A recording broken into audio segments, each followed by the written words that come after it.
everybody.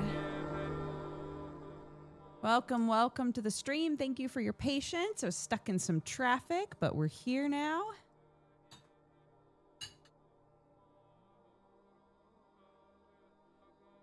Hello. Dude, Kelly got me so excited. I was talking to her and she was like, oh my God, are you playing Slay the Spire today? And I was like, what? Is it playable? She was like, yeah. And I went to look and it's not playable for 6 hours. Just said, fine, I guess I'll kick some cans some more. Kick the can Dan is what they call me in this town.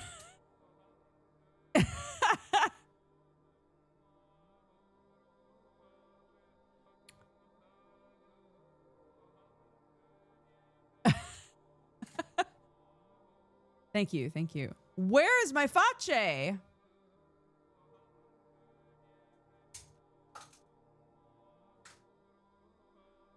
Tux to Mirage Mania goes up. Oh my God. I saw a comic that is literally our experience playing this game. It was so funny. It was like Daniel having a perfectly normal conversation with somebody, and then the second he's out of it, his mania is at max, and he's like, I need to find a swing. I need to find a swing. I was like, that's me. That's me getting too apathetic and being like, someone tell me I'm bald. Does someone rage bait me, please? Oh, it's so silly. I didn't expect a game like this to feel so silly. Like, it's, it's so fun.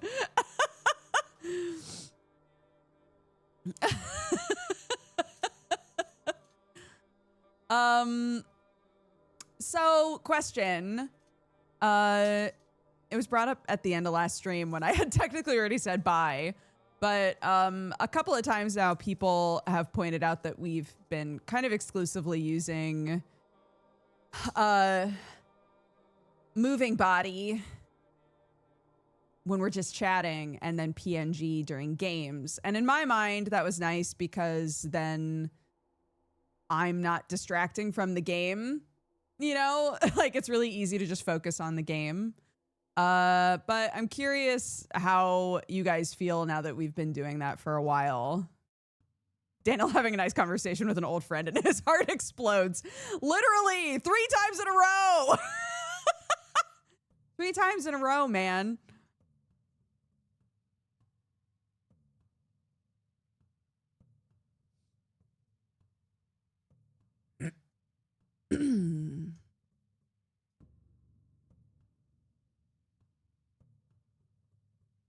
Yeah, I like it too. I just feel like, I don't know.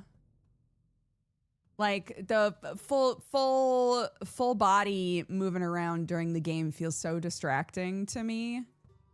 I like using the little PNG. I understand that it might feel kind of silly when it's mostly a gameplay stream because we're barely moving, but but I think it's nice for gameplay. It makes us focus on the game. I feel like I never see the full model if I don't catch stream from the start. Yeah, that's another good point.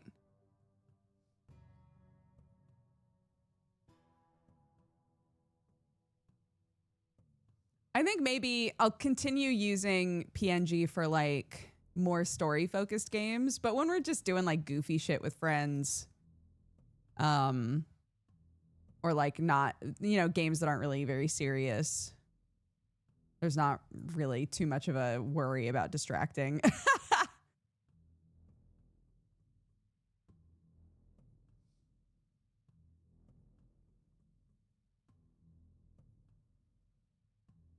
Honestly, it's more distracting sometimes when your PNG model looks away from the screen during tense fights.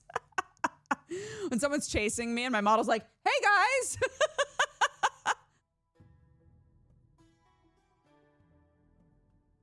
Oh my gosh, I found your stuff back when you were playing They Bleed Pixels on YouTube 1,000,000 years ago.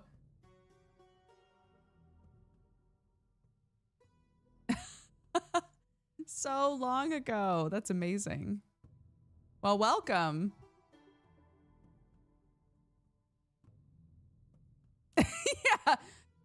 seeing this? This guy's chasing me, chat.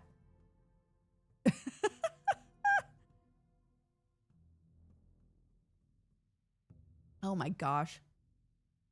My dog is eating the stinkiest thing. I bought her a lamb ear and it smells so bad.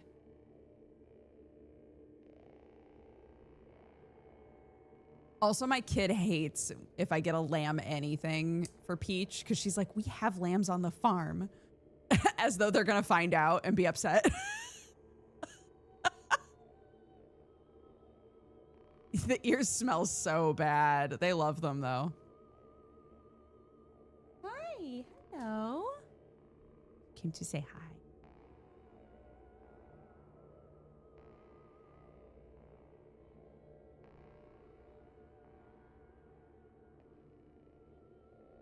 Fun fact about the game, while the game was being patched, someone in the dev Discord said each day has like 250 variables that determine the other days. Yeah, it's been kind of insane. Just, I mean, we've only played, like we've really only played 3 days of the game. And already I'm like, oh my God, that's why that happened. Wait, do you think I could fix that? Could I change that? If I do a different day, could I make that different? But then I'd have to replay this day. You know, it's like so cool. It's very cool. No, she doesn't think that Peach is going to try to eat the lambs. She just thinks it's toxic. She just thinks it's a little rude, you know?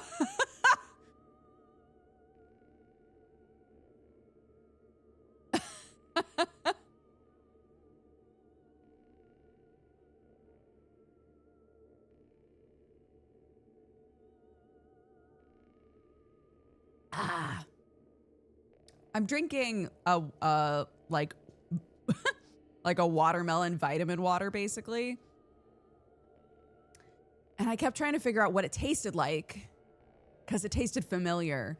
Any of you who grew up eating Otter Pops or something similar, the juice at the bottom of the pink ones tastes like this.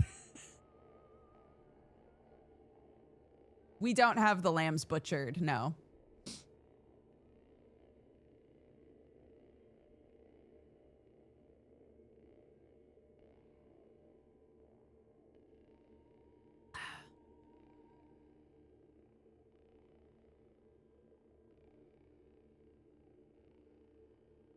No, we don't. None of our animals get slaughtered. When this might be a bit gruesome, I guess, warning for talking about dead lambs. We live around a lot of farmers and we're friends with them, and we lost 2 lambs at the start of our lambing. Our very first pregnancy, we lost 2 lambs, and we were talking with our farmer neighbor about it because we buried them. And he was like, I wish you had told me. We were going to do a hunt. We totally could have used those. And we were like, no, that's okay. I'm glad we buried them. That's all right. I mean, I definitely believe in, like, you know, everything being used for something, but but it was very sad to lose these lambs, and I don't think we could have easily been like, yeah, just take them for the dogs to do a hunt.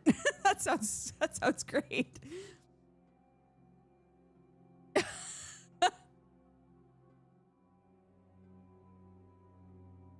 Yeah.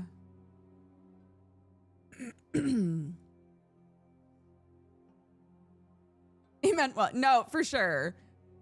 All of us understand where he's coming from, and didn't take it like, you monster. But we were like, we looked at this situation very differently from that man. But also, you know, he's like 80, and has raised animals for most of his life and has probably lost a lot of them. And at a certain point was like, well, how can this benefit other animals that I have, or, you know, whatever.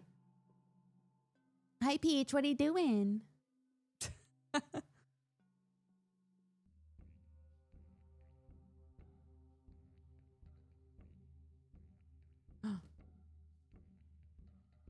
Dukes, everybody, anybody, I need you to be so hyped for me, please. I'm home alone, so nobody to celebrate with, but I successfully overwintered a moth for the first time ever. I've been taking care of her since August of last year. She's so small and beautiful, and I'm giddy. Oh my gosh, Telly, congrats. That's so cool. I shall Discord a pic. Yes, please do.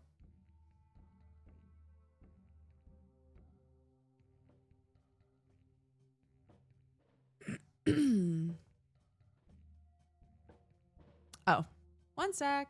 Got a text from my father-in-law. I got stuck in traffic because I was coming back from getting the car fixed. So my father-in-law was like, did the car get fixed?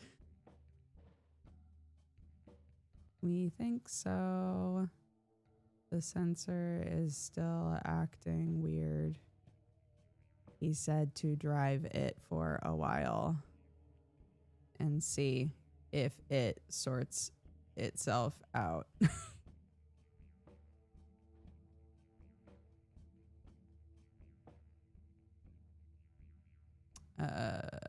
So not fixed. Well, so we replaced the sensor in the car, and now when we do a scan, everything pops up green. So there were a bunch of like weird alerts that were happening, and we realized it was because the sensor was busted.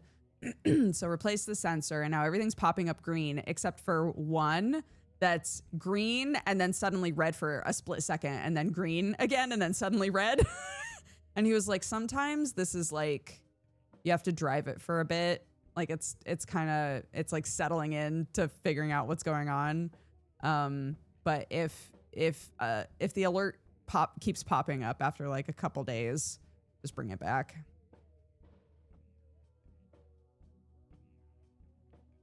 Yeah, like a calibration period.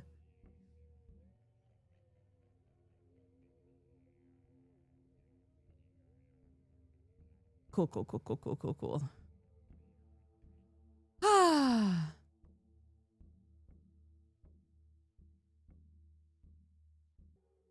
What's OBD?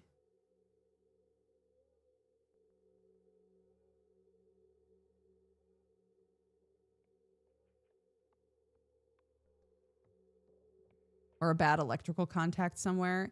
He's worried that there's buildup in the area where it needs to be like collecting data. A thing to plug into the car and read. That's exactly what I mean. We plugged a computer into the car and it all came up as no errors except this one thing that was like occasionally being like, That's literally what we did. Wait, why? Oh my goodness.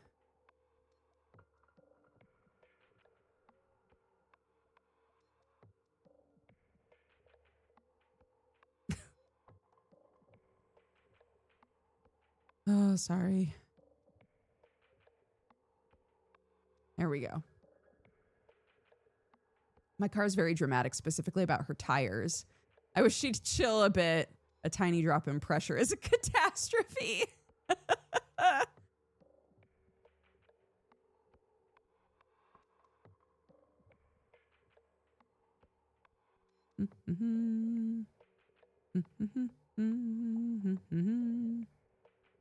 Okay, there we go. Okay, should be good.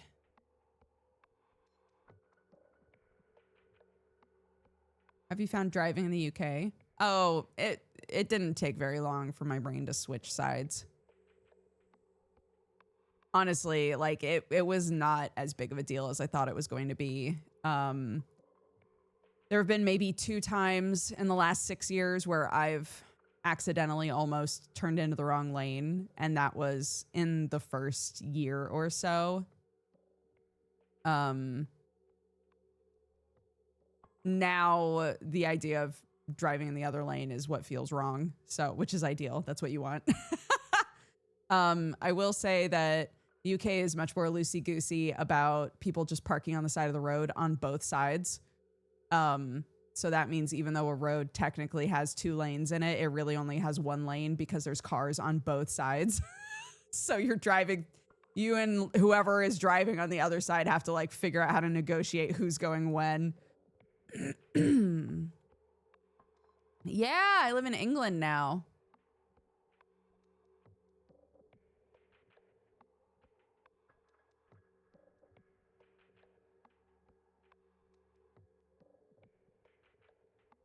I married an English man and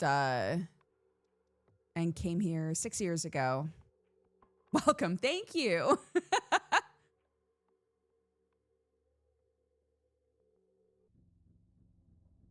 And then you do the little thank you hand signal. Yeah. And then you lift your fingers off of the wheel for a split second to say, thanks for pulling over. Can't believe it's 6 already. I know. Ah, happy World Book Day, everybody. Any of you who helped a child go to school in a costume today, I hope that went well. My kid went as the main character of the Unicornia books. We went through, I want to say 10 different possible characters and then landed on that. And at first I was like, oh, that's pretty simple. Are you sure that's what you want to do? Normally it's much more of like a thing. And she was like, no, I really want to do this. And it wound up being way more work than I expected because the main character wears a black striped shirt, but in between the black stripes is rainbow. And so we were like, well, I guess we'll just buy a black and white striped shirt and then paint the shirt where it needs color. So we did that and it was a pain in the ass, but it turned out really cute.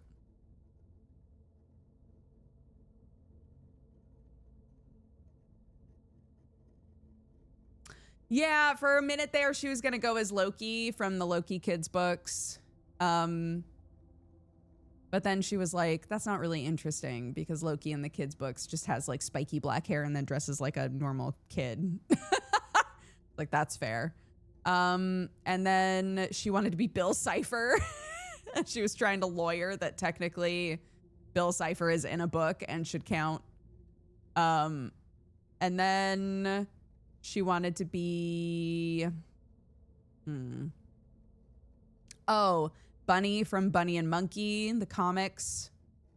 And then... Oh, Pollyanna, which is an old novel about a little girl. She wanted to be Pollyanna for a minute there. We went through so many. I thought she was going to do a duo with a friend. Yeah, her friend bailed. Her friend bailed, which is fine. And so she was like, I have to come up with a new thing.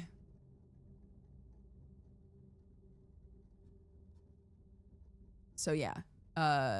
Yeah, we did Claudia, I think is her name. Whatever the name of the main character is from Unicornia.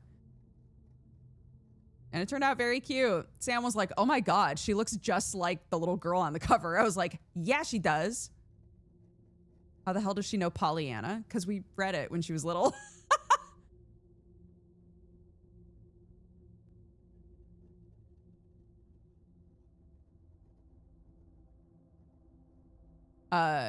We read books every night. Or she listens to an audiobook. So... We've read a big variety of stuff. Last year, some of you might remember that she was going to go as Thorin Oakenshield. We were really dead set on Thorin Oakenshield for a while because we had just read The Hobbit.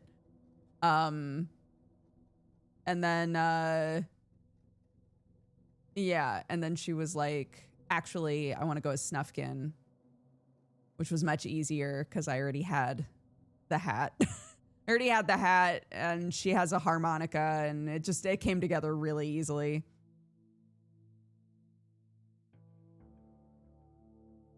Yeah, Snufkin was great. Snufkin was a great outfit.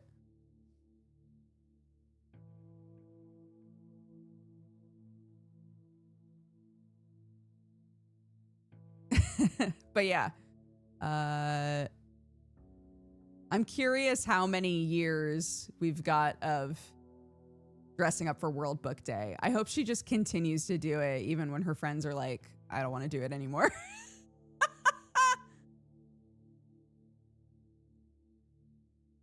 Over here, it's first Thursday in March, but said without the R's to celebrate a dialect that famously does not pronounce the R's. Whoa, that's cool.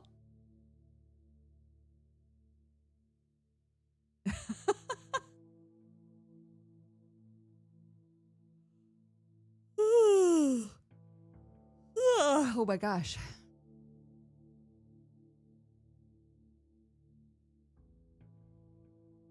Ugh. I'm trying to have my little guy vacuum the house. Been dragging so much dirt in the house. I'm trying to have my little guy vacuum the house, and the second he started, he was like, oh, I need to charge. I was like, what do you mean? You were just on the charger. What do you mean you need to charge? Most UK schools only do it for primary school. Boo!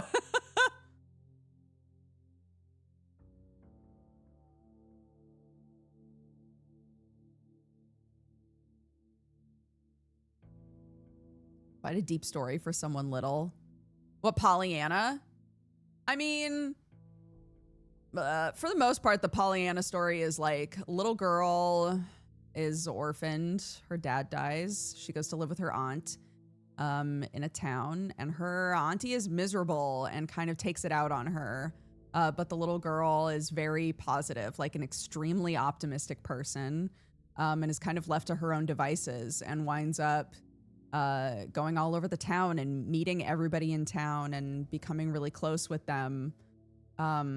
And eventually, spoilers, eventually something happens to Pollyanna and she's not doing well. And all of these people come to like check in on her and show support and tell her stories. And her auntie is like, what the fuck?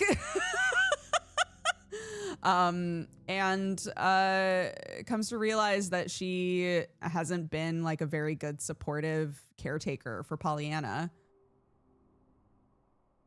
I know you know the story. I'm telling everybody else. I'm just saying, like, that's pretty easy for a kid to understand, I think. Like, maybe the nuanced elements of it, you know, like why some of the grown-ups are not happy. But you know, like, really from her perspective, it's a story about a little kid who likes to see the good in things and tries really hard and has tried her whole life to stay positive about stuff even when things are going really wrong, you know.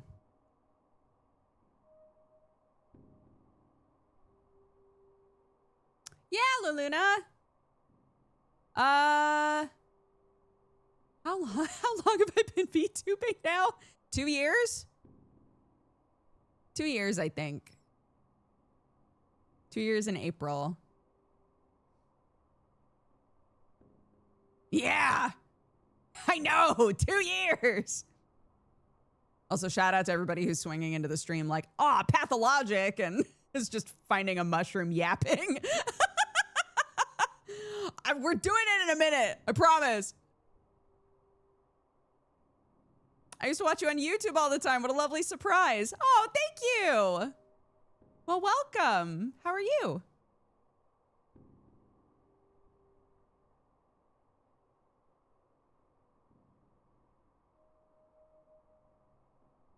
I wouldn't be surprised to find a yapping mush in Pathologic.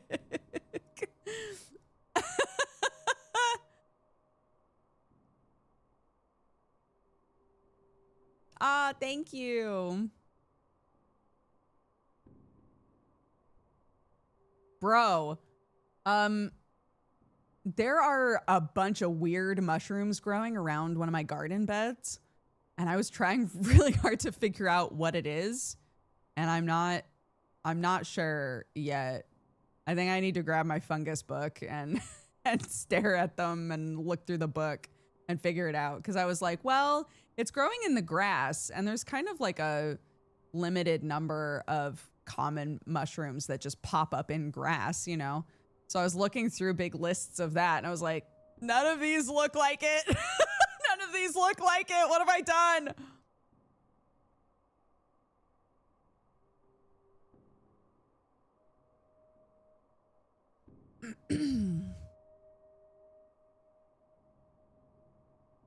I tried to convince the teacher the Pokemon VGC rulebook was a book.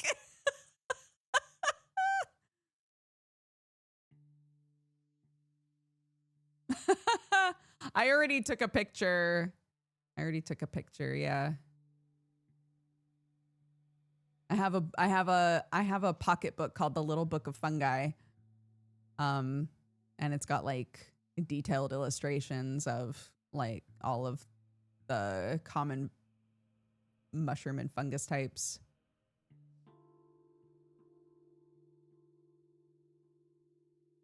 I used to have like a plant identifier app. I'm wondering if that would help. They've got mushrooms in there.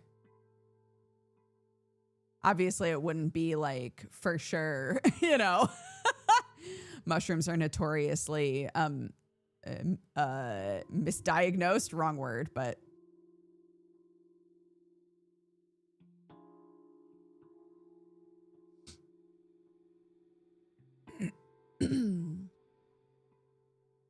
identified. That's the right word. Thank you.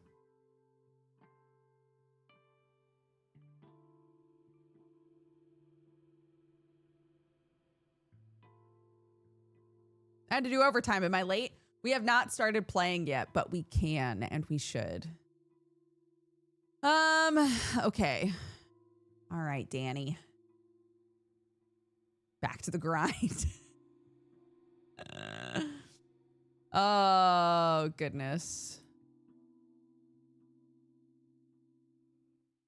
All right. You guys want me to take a crack at telling you what we did yesterday?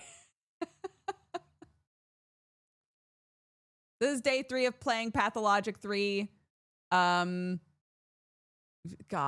it took me so long to explain what we were doing yesterday. I'm trying to figure out how to shorten it.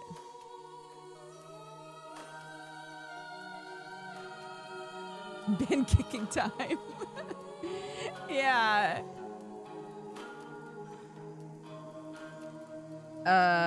Oh, where's my little guy? There he is. There he is. There we go. I love the music in the intro screen, by the way. Okay, so this game is fucking rad. I'm so much more invested in it than I thought I was going to be. I'm so invested, and it feels like I've barely started playing. So I don't know how much of this we're gonna wind up playing on stream, to be honest. Because I feel like it would take a long time to do a full playthrough of this game. But essentially, really quickly, Pathologic 1 is a game that has 3 routes with 3 different healers trying to deal with a plague in the Russian steppe.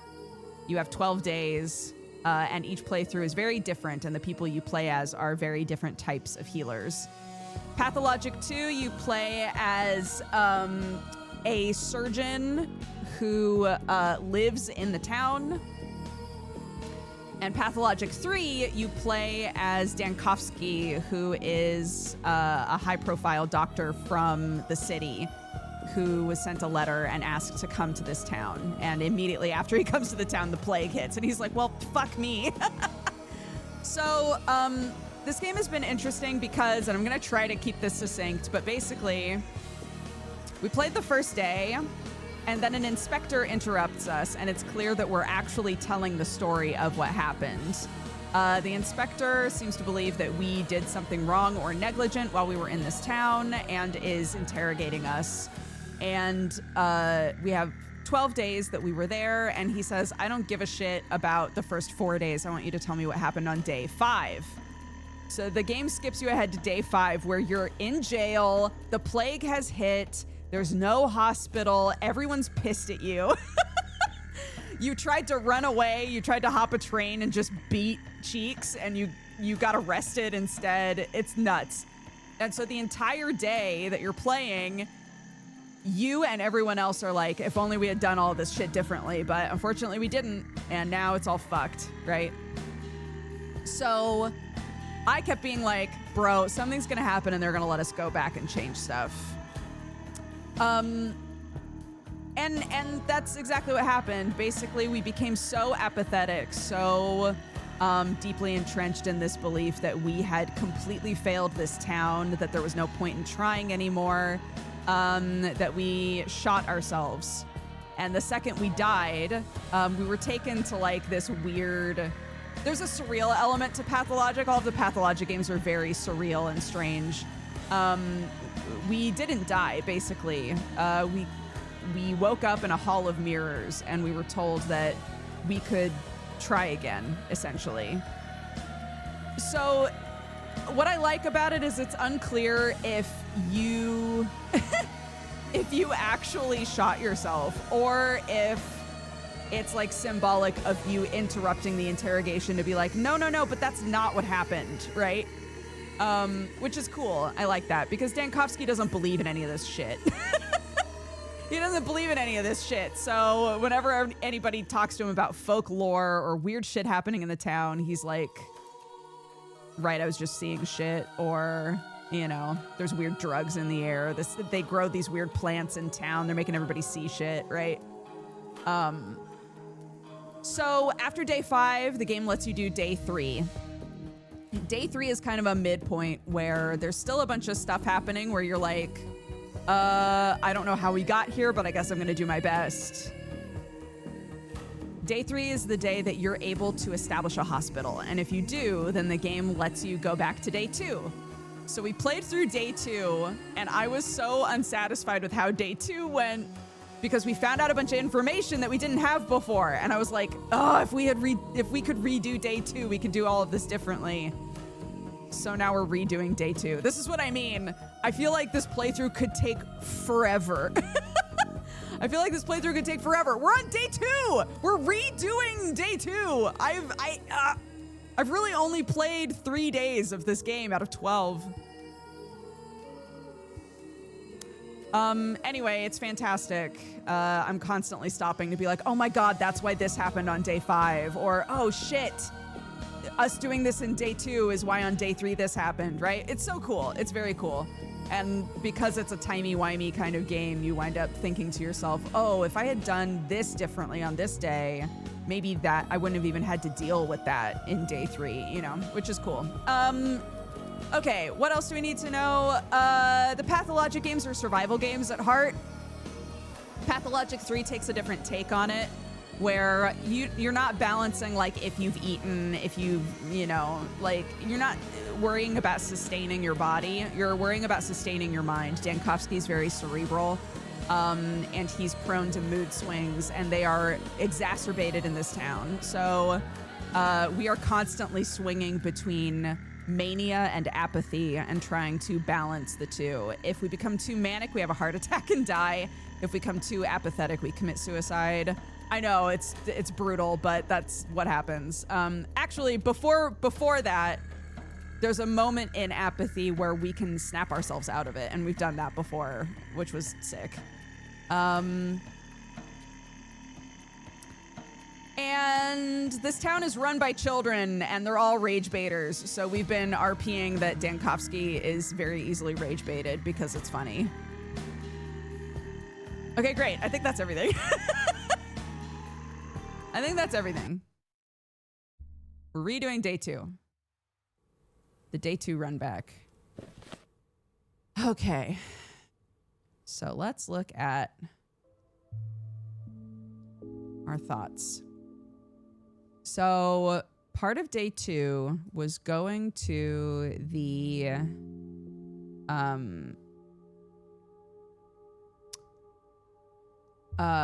was going to the funeral. There was a funeral for Isidore Barak, who is the man who sent a letter to me asking me to come to town. And when we got here, he was already dead. People believed that his son killed him, who is the person that you play in Pathologic 2. People believed his son killed him and quickly realized that's not the case. On day 2, we're able to go to his funeral. And for us, we're like, I should go to the funeral because it might be the only opportunity I get to examine the body. We get there, and understandably, everybody's like, bro, it's a fucking funeral. Like, shut up. Go away. So we do. And we find out that the body actually was in a steppe village way outside of town for a while before, like, they were doing a ritual before the funeral in town. So we were like, oh, well, maybe I could examine it there. But Dankovsky stands out like a sore fucking thumb. So I was like, I don't know how we're going to do this. The second I show up in that town, everyone's going to be like, who is this man? Who are you? So that's one of the things we have to do today. First thing is go to the village and see if we can examine the body ahead of time. The other thing that I was trying to do right as the day ended, so I hecked up, is we went to Barak's office, and there was a man in there that works for one of the like ruling families. And he was like, I'm here to protect the blood. I'm one of the kin, which are like the steppe people. It's like, I'm one of the kin. You can't touch anything. You'll ruin it. You're an outsider, whatever. And so he basically says, like, if you feel like you have to look around, go for it. But you can't touch anything and you can't take anything. But we found a thing in there that's clearly meant for us. So we were frantically trying to figure out how to get him to leave the room. And right as I kind of figured it out, the day ended and I had to just move on. So that sucked.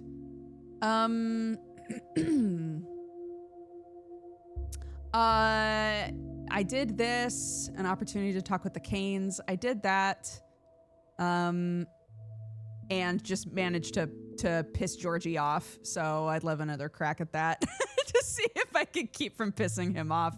All of the red things are things that like you need to resolve in one way or another, whether I decide not to go here or, you know, whatever. But these are like the red things are important things. And then there was a side thing that I did where 2 of the gangs of children, one of them kidnapped, literal kidnapped, one of the kids in the other gangs, and we were trying to sort of get that sorted. And I don't know if we made the right choice. I'm not sure. But either way, this is our first thing. This is the first thing we're doing. Is going here and seeing if we can somehow do this without pissing everybody off.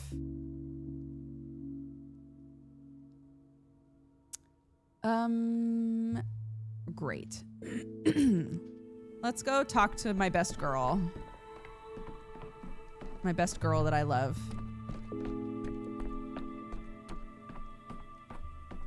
There she is. I love her. You're too high-strung. Oh, I can't talk to her! Ava! Can I only talk to her once per day? And since I've already talked to her in this day, it won't let me? No! Oh, that bums me out. Okay, that's fine. Fine, it's fine, it's fine, it's fine, it's fine.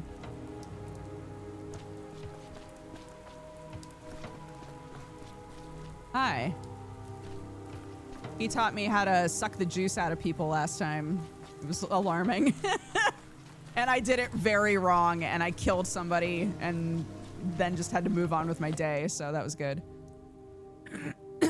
Okay. So, okay, last time I went here first. I'm wondering if I want to do that.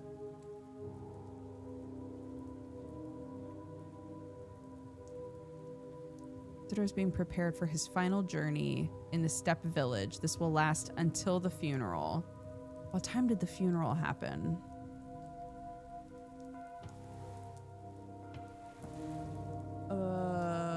What time was the funeral? Outbreak. Keeper of the Dead told me, I loved her, by the way. Isidore was being prepared in the steppe village. I won't examine the body with mourning steppe people present. They'll tear me apart, and Isidore's son won't stop them. The old man's body on an earthen mound, as if the body was pushed out of the coffin.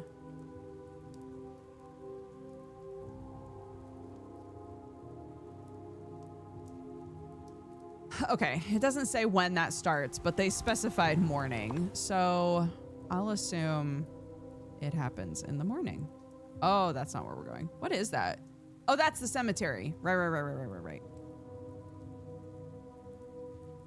The whole euthanizing people on the street was crazy. Yeah, the concept, to catch people up, the concept is that people who are already like plague ridden, we don't have a cure for them yet. And we might never have a cure for them if it's that far along, and they are in constant agony.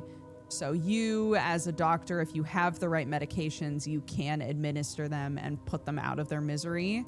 If you're able to do it in a way where they die without experiencing pain, if you can like ease their pain and help them die like peacefully or as peacefully as possible, that there's a personal benefit to that. But yeah.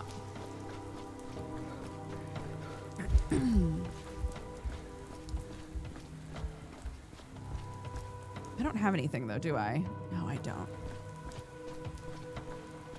Oh? Why do I still have the gun? Wait. Why am I able to take the gun with me between days? I didn't get the gun today. I got the gun on day 3. Why do they let me keep the gun? That seems crazy. They shouldn't let me keep the gun.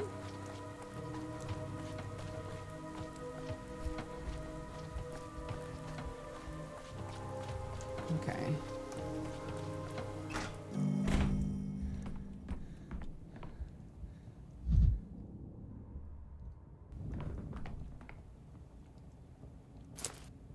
Haha.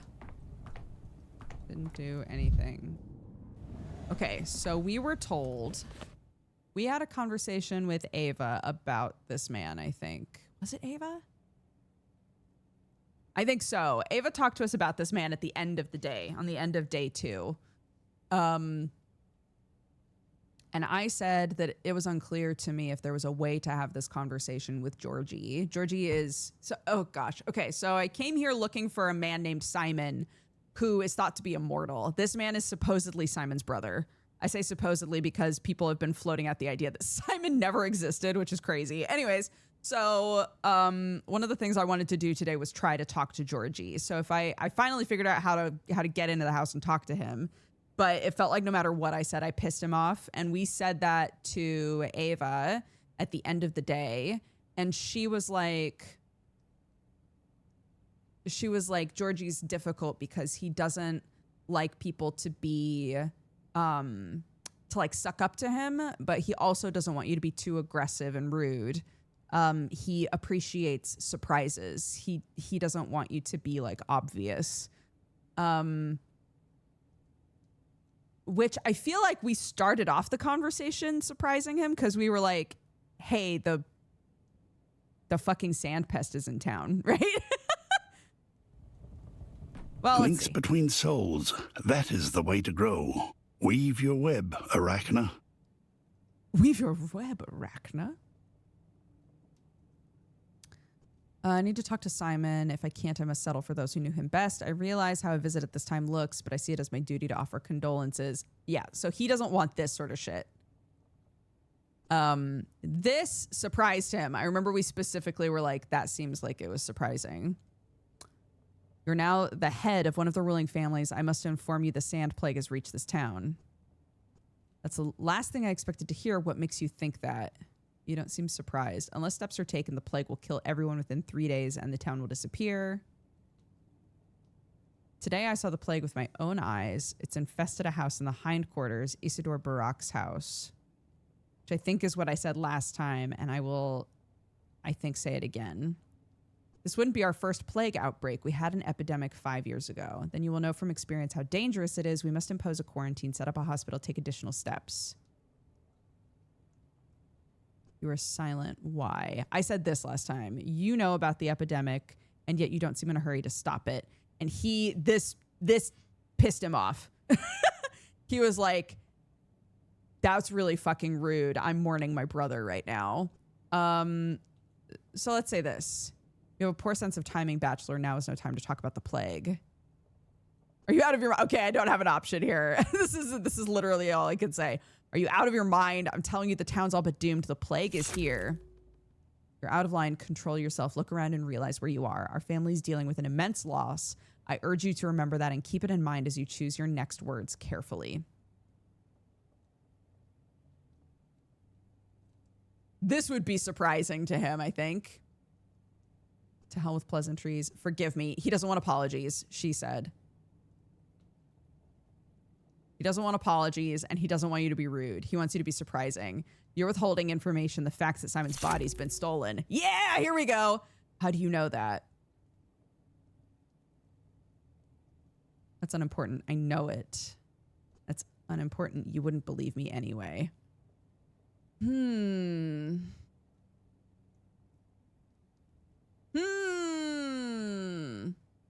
I have the revolver. I mean, I have both. I have my little gun with one bullet for mega apathy time, and then I have the revolver that I was given on day 3. But it's day 2.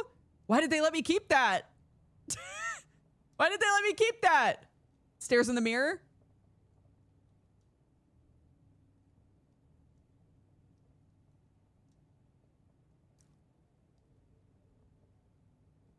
Unimportant. I know it, and that's that.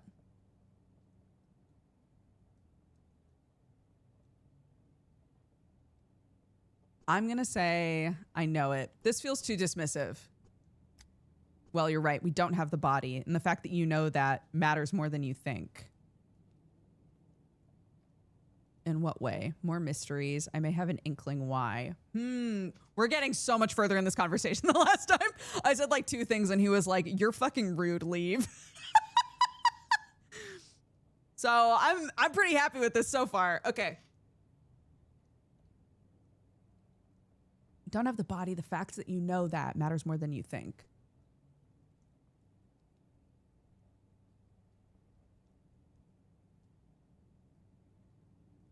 I may have an inkling why. Simon warned me we're coming. He said to me a doctor will arrive on the 2nd day and ask to see the body. If he says it's been stolen, he's the one. Tell him to look for it. Whoa! Simon! He warned you. Inconceivable. He warned you. Of course he did. I did not understand what stolen body he was talking about, and here you are, Bachelor, speaking the words I've been waiting for. Hopefully our conversation will be different from now on. Let's start at the beginning and tell me how Simon died. Oh my gosh, this is so exciting. I know less than you're hoping for. Shortly before his death, Simon disappeared. Neither we nor the townspeople saw him for several days. He returned in the middle of the night, instructing everyone in the house not to eat meat or drink water for a week. Why abstain from meat and water? Is that a custom? It is a mourning custom. At the time, I thought Simon was arranging the funeral of someone important and would tell us later. Turns out he was arranging his own, and now I am sure he knew he was dying. Afterward, he locked himself in the focus, saying he wasn't to be disturbed. What is this focus? A focal point in our modern sense, or an erudite reference to the original Latin word for a hearth? It is both. The focus is Simon's private space.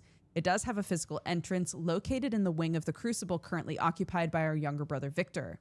The wing used to be Simon's, but by the time Victor grew up, Simon had learned to manipulate space so as to make do with only his study.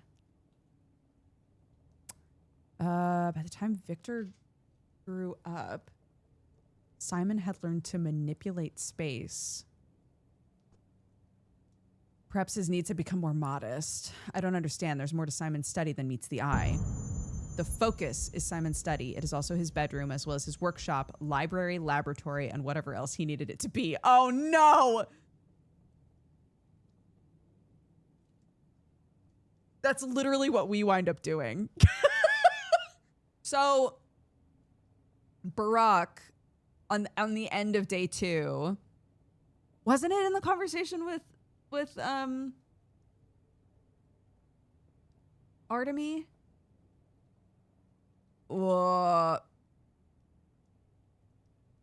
I think it was our conversation with Artemy where, no, it was somebody else.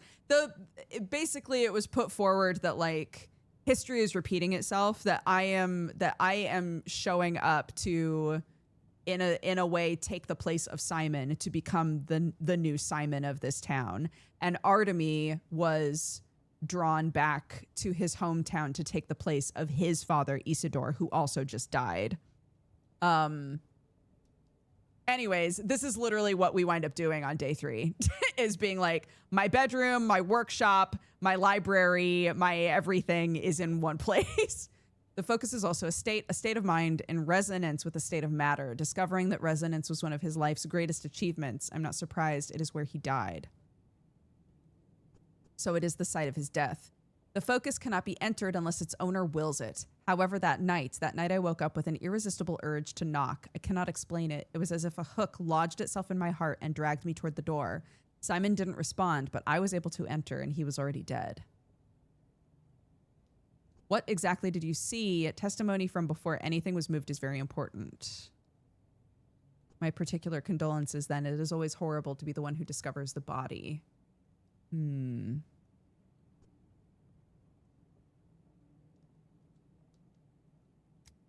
I'm unsure of my memory. It's clouded from the shock, from the effects of the focus. The state of the body shocked me, twisted and mutilated as if through torture. The same with Isidore. We saw his body at the funeral, and it was like contorted. Like an invisible force had wrung all the pain it could from Simon, though he fought it to the last. I know you say you're unsure, but doesn't this mean Simon was murdered? Someone crept into the study. I'd like to examine the place he died. Now that you've proved you are the one Simon was expecting, I do not and cannot object. The question is whether the focus will feel the same way. Go to Victor's wing of the house and try it. I cannot help you. Indeed, I could not even help my nephews, my own Cain blood. It is a trial everyone must take alone. Damn! Oh my gosh, this went in such a different direction than I expected.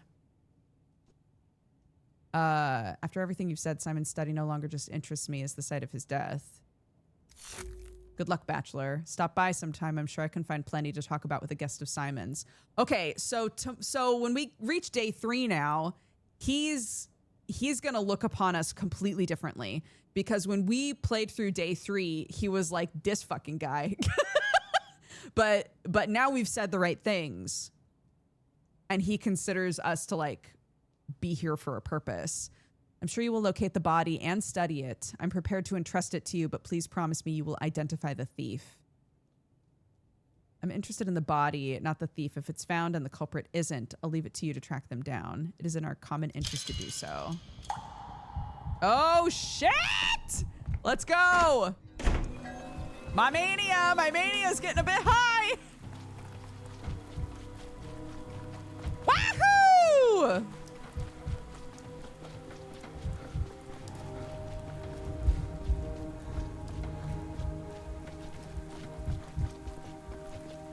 Hello, children. Strychnine crystals. Hi, do you have anything that can help me? I might need this. Okay, that only costs 2 nuts? God, the child market is fantastic.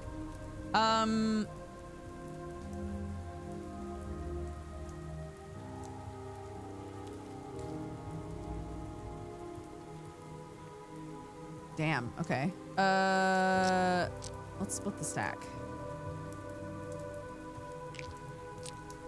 Okay, trade.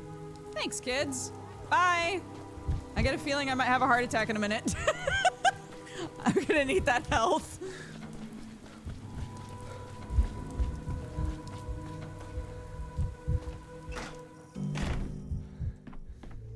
allowed in. I'm allowed in. I'm allowed in. Clock room is definitely it, but also take some more nuts. Locked. Oh. You got anything I can steal? No. Oh, what's that? I hated going outside when I was a kid, but then I learned how to build a house around myself. Bachelor Dankovsky, an honor. Victor Kane at your service. Which we're meeting under better circumstances. It's a grim day. Grim? No, I'd say strange. The whole town is shaken by Simon's death. Even an outsider can feel the weight of it. He's lost a brother. I don't mean to be blunt, but aren't you finding it difficult? As the youngest, I grew up expecting Simon and Georgie to go before me, is what I should say. But frankly, it isn't just the factory hands who thought Simon was immortal. It still feels like a bad dream. You're struggling to accept reality, a known symptom of mourning. I'm familiar with the feeling. I think Tellman had a term for it. When my wife Nina died, I kept asking myself, why her? Why not me? I looked for an answer and found none. She was stronger, smarter, just better than I was. And now Simon is dead and it's dawning on me. Death takes the best. It shuns the mediocre like myself. Death doesn't discriminate, it takes us all. True mediocrities never see themselves that way. I doubt you fit the description. Now everyone will talk about what a great man Simon was, and it's true, yet my dearest memory of him is simple. When he built me a camera lucida, it projected images onto paper, tigers in the jungle, magnificent places. I've never seen anything more beautiful, except Nina, of course. What is a camera lucida? A cousin of camera obscura, an optical curiosity, a prism that superimposes the world onto a page. To a 7-year-old, it was a miracle, but never mind, I don't imagine you're here to offer condolences. I heard Simon's body was stolen. Have you spoken to Georgie? Yes, it's true, the body was stolen. Unspeakable blasphemy. His death was like a knife to my heart, and now some fiend has decided to twist the blade. Forgive me for prying, but may I examine Simon's study? It is vital I see it. I promise to leave it undisturbed. Please do. Simon was expecting you. He had high hopes, and now all that's left is an empty study. You're more than welcome to attempt an entry. Simon would want you to. Thank you. Georgie already granted his permission, but the study is in your wing of the crucible. It felt impolite not to ask. You're quite a conscientious man. You have my permission, of course, but sadly it's not mine to grant. Like Simon, the study has a peculiar temperament. It might admit you, or it might not. If you don't mind, I'll try my luck. You know, he had a rare gift. He was meticulously organized, yet always appeared relaxed. Never in a hurry, but always on time.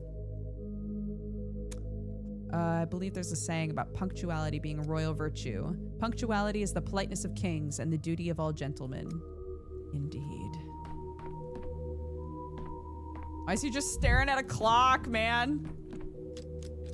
Oops, no, I don't want to use it. I don't want to use it. Sorry. I don't want to use it. Ah!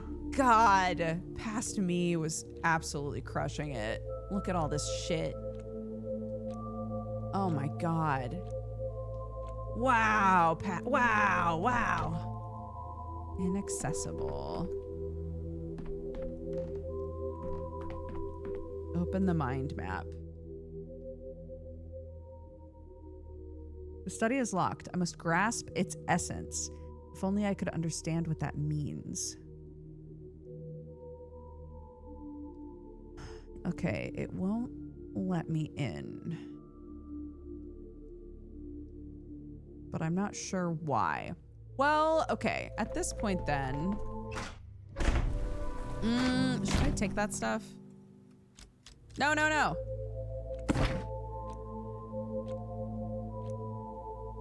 Finally, past and future Dukes are friends. Finally, we can hang.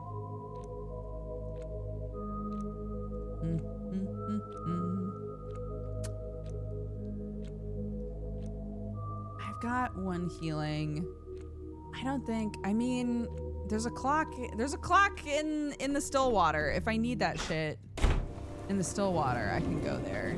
But for now, the important thing is to get to the Steppe village.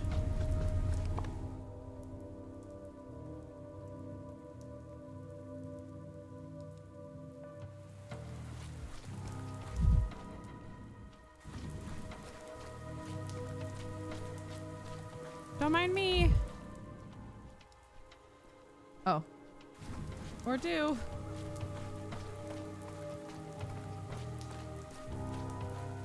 Peculiar colleague. What's that?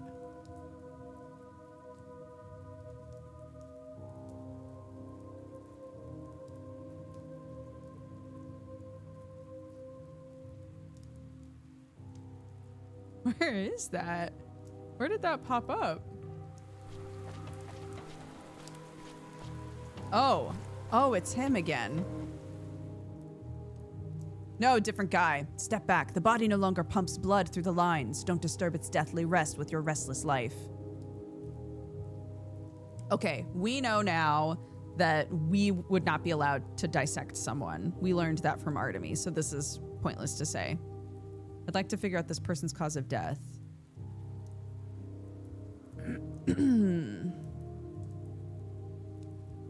You're breaking our kulinud, our laws. I'm the one who must tend to the body. While I'm preparing it for burial, everyone leaves the village so as not to disturb it. Ed manai kulinud. No living gaze should brush against a dead body. This is why you're blind. It's part of the ritual. You don't need eyes to work on the body. You need hands, your nose, your ears sometimes. You need your senses, Trishalaga. Need to examine the body. I'm trying to figure out who killed Isidore. If you won't let me examine the body, could you at least describe the nature of the wounds to me? I'm sure you're experienced enough to do so. Stubborn like a rock. The wounds belong to the body. They must not be disturbed, just like the body must not be disturbed by a gaze. A gaze is like a burn. Sheken must be empty and eyeless. Such is the ritual. Take your healthy eyes away from here. Do none of you steppy folk want to find out what happened to Isidore? We know what happened. Bodo called for him, and now he must leave. Just like you. You need to leave. I don't mean to get in your way. I won't look. Superstitions again! Ah, this is where we are. Isidore, his embalmer, and I. We will manage to come to terms. The shaman sees no need to help me. I need to distract him from the body, ring something, or set something on fire. Oh my god.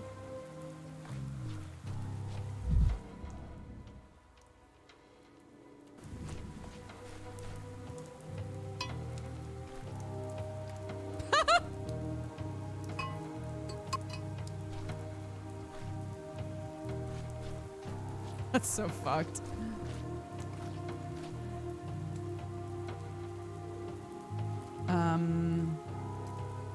Who invited me? Strange pose.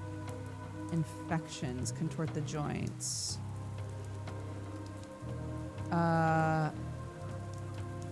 Terrible wound. What could have inflicted such a wound? The horn must have pierced him. There is a horn stand in the study. Continuing the examination. Hands? Nails are broken. Did a clay foot step on his hand? He was digging. Impossible if he was in the step. Hard to say. Examine other parts. Haha. I didn't do anything. I like that I'm very clearly still here. He's just ignoring me. Okay. I still need to take samples. I have to try again.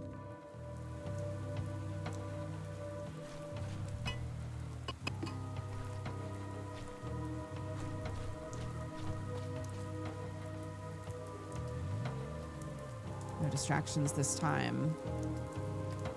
It's an agony. Hard to say. Terrible wound. The horn. There is a horn stand in the study. The feet. Soil and grass.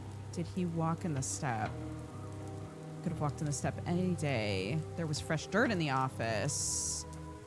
Move on to conclusions. Considering the mold in his house, I'll take a sample. Just in time, I managed anything, except perhaps nothing more for me to do in the village, except perhaps to say goodbye. I got a sample. And I didn't even have to light the town on fire. I hope you're all proud of me. I hope you're all proud of me.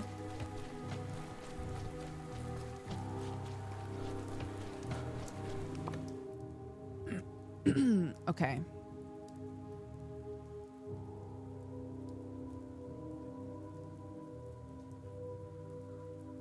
Here, Immortal Simon was murdered. Okay, let's go here. Because there, I think I might also get a chance to grab some of that mold.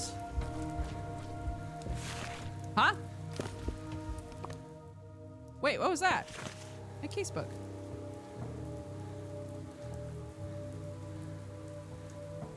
Day 3, vaccinated with a folk remedy.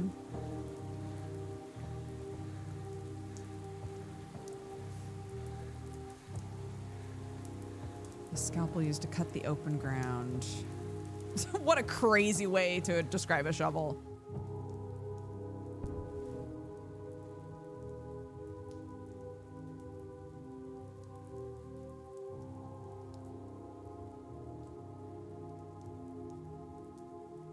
Oh, this. Since I already examined Isidor's body, there's no need to attend his funeral now. Probably for the best. No, nobody wanted me there.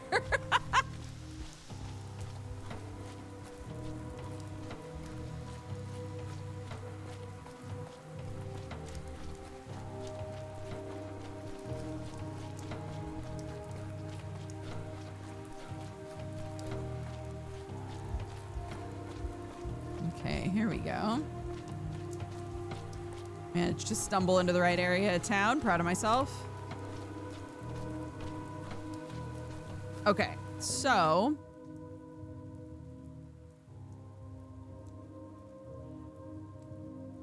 this bodes ill. Okay, so will it let me pick up from where I left off? Will it let me start looking behind stuff? Doesn't seem like it.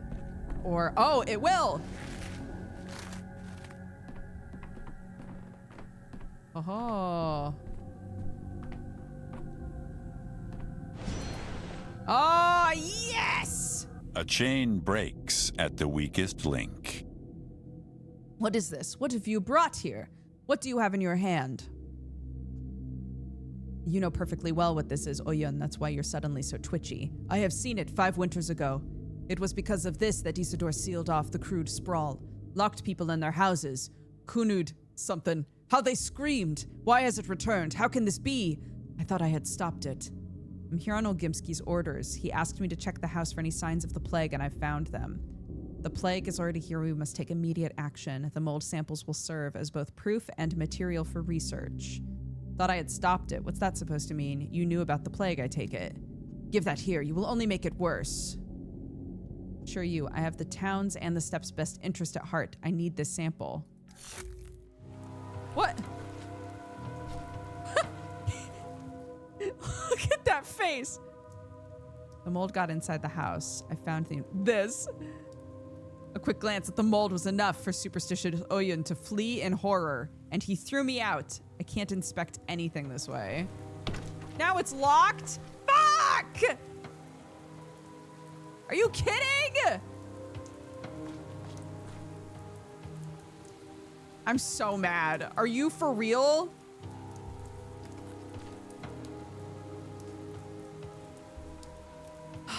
God. Where's that lockpick child?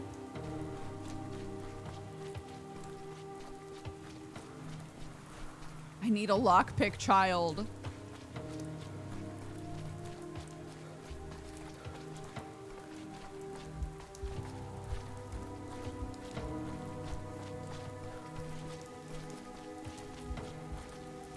Oh my God. Ah! Vibrant. Everything's so vibrant.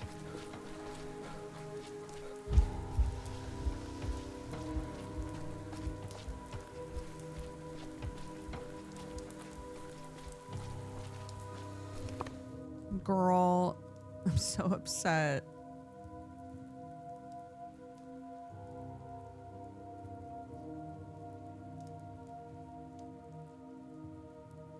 Damn it, I needed that!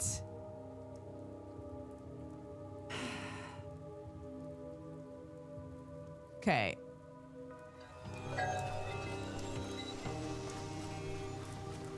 The option I might have is to...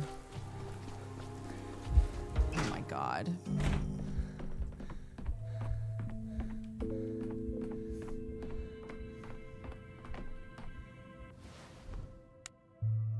Analyze. Isidore's blood contains traces of sand plague. That means he was sick earlier than any other townsman. This was to be expected.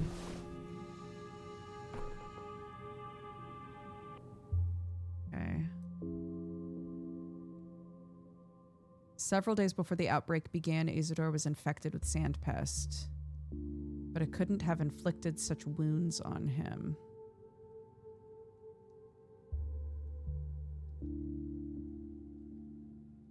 Oh my god. Look at all this shit.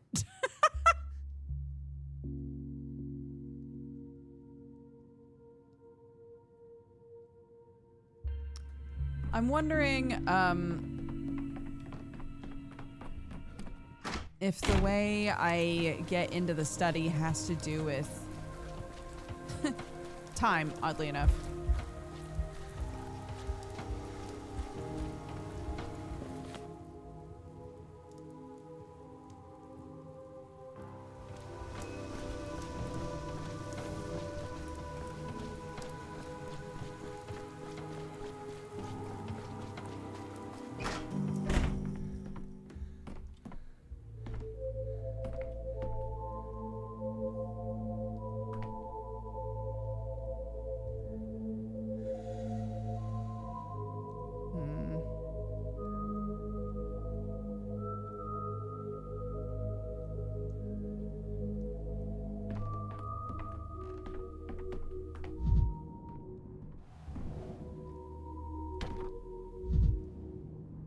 Lock of focus, the limits of time. What does it mean?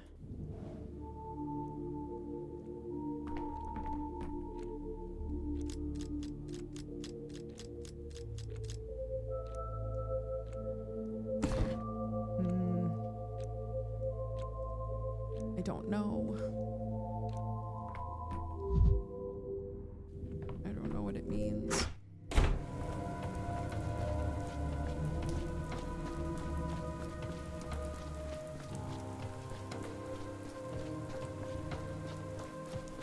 Cathedral let me in? No. Not till tomorrow, I suppose.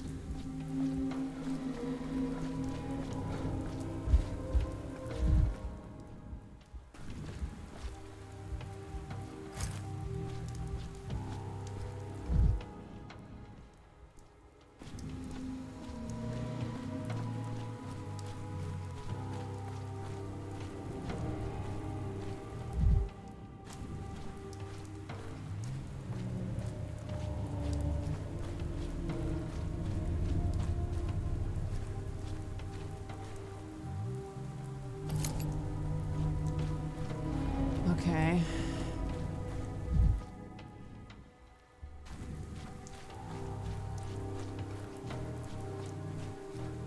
There's something over here for me to slap. Yeah, looks like it. A teeter-totter, the most manic. Yeah. Can't think like that.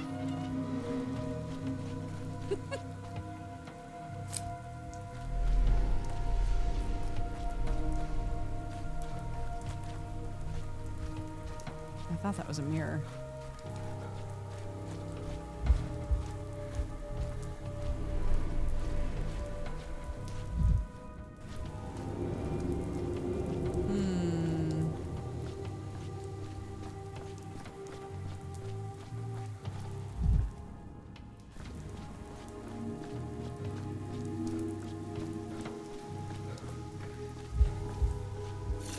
Boiling, cracking, screeching. Living. Living.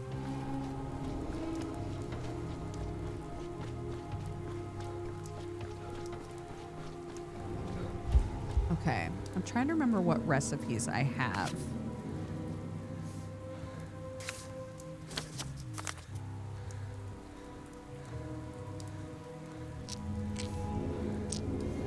Not enough.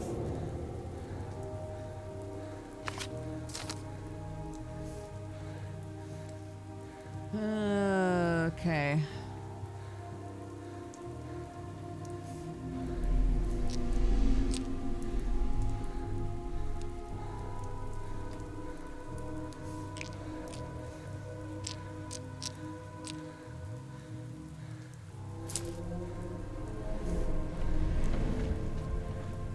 Okay.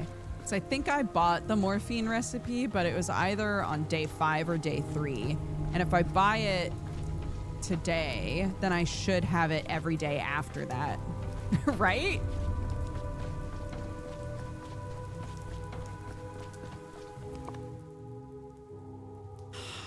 I'm so upset about this. What can I do?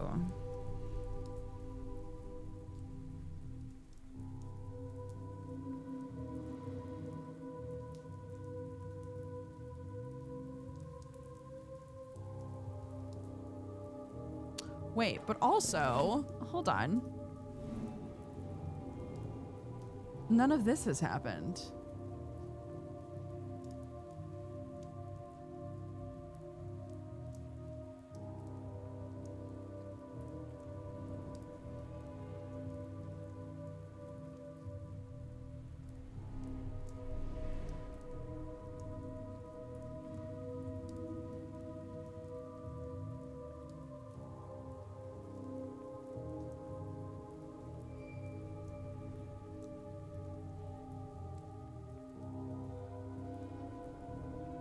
I'm unclear on if I have to make sure I do all of these things when I redo a day.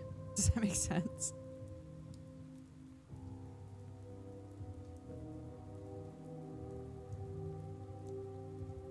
Like you would think, right?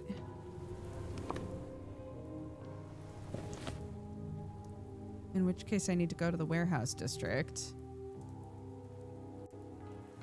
But if you noticed, Simon Kane wasn't there.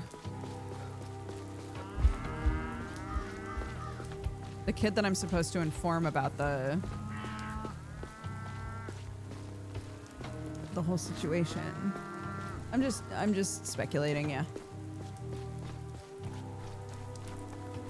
I guess going here will kind of tell me. I don't know. Yeah, they've just got him. It's just done. Okay, interesting. So unless it's red, I don't have to do anything with it, I guess? Interesting.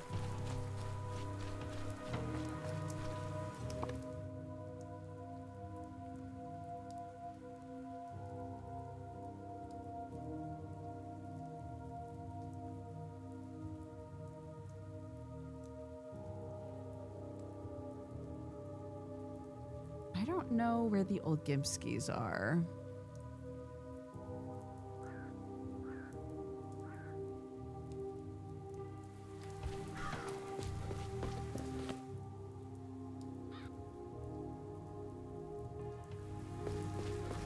I'm wondering if they're here.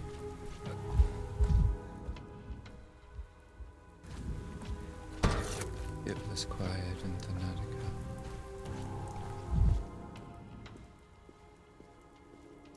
Saburov decides to look the other way. Right. Okay.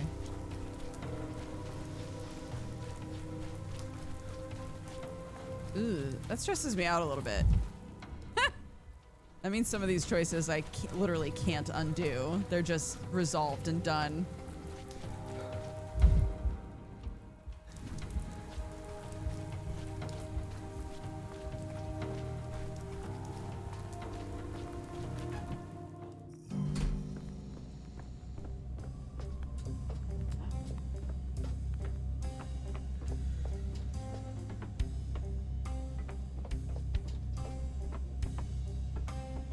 Oh. Different dancer? No, same dancer?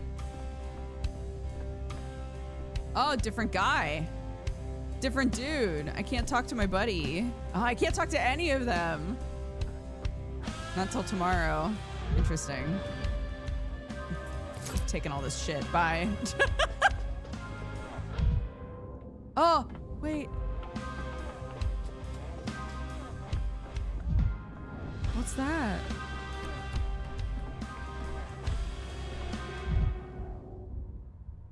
Pianist rejected Andre in the Capitol, a mechanical piano. He despised pianists ever since.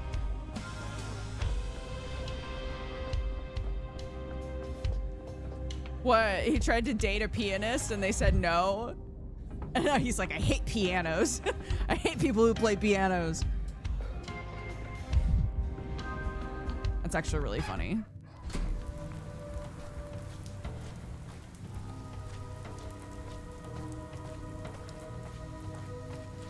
Oh my goodness. Okay.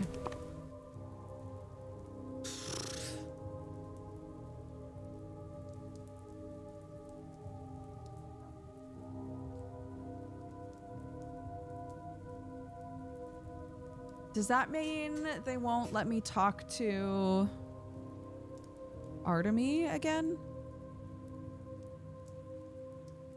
I guess not, because I didn't go to the funeral.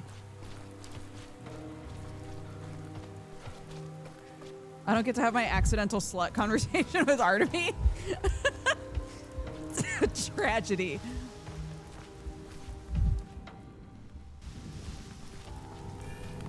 I don't want to hear this.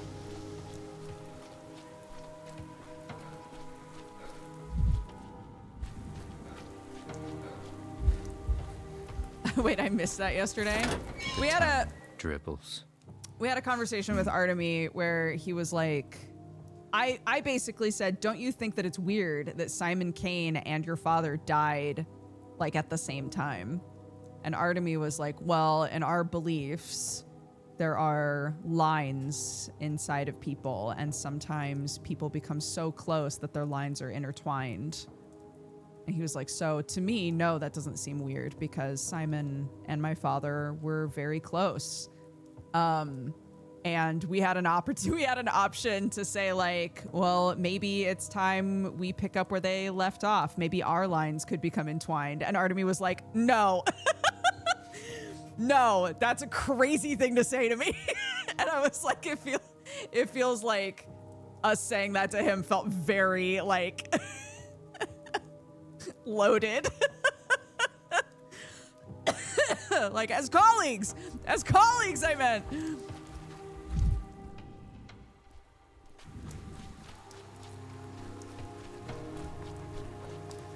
Yeah, we could be roommates. Misophonia, Denkowski.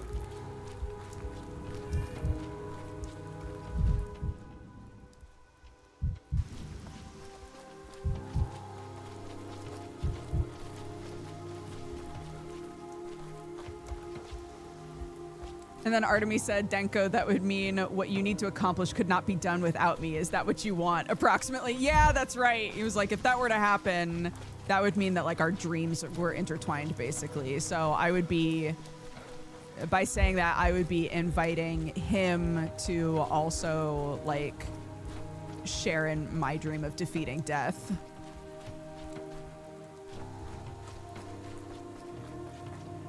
I'm so mad. I'm so mad about this. I'm so mad. Oh! Tired of this noise. Tired of this, Grandpa. We're gonna have to redo this day again.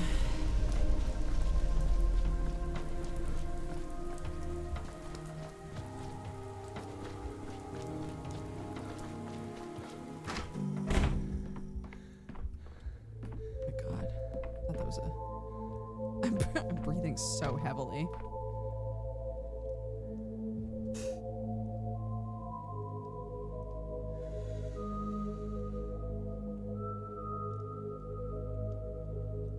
So my theory is that this could be opened at 2 o'clock, 2:30, 9 o'clock, or 9:30.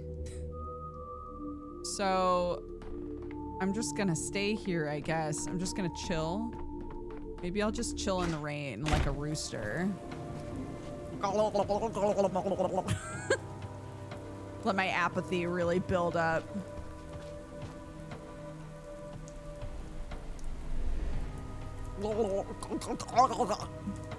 Great. How we doing? 15 minutes?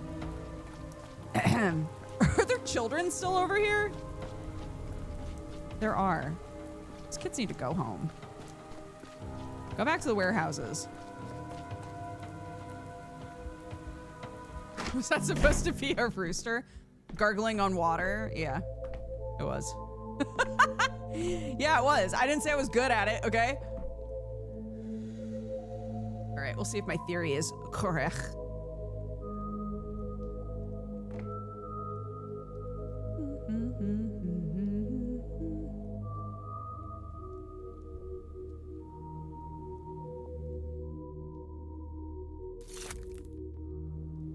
There.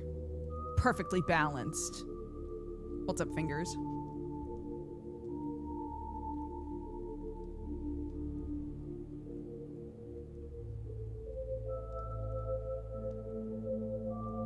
Ah! Ah! Sorry.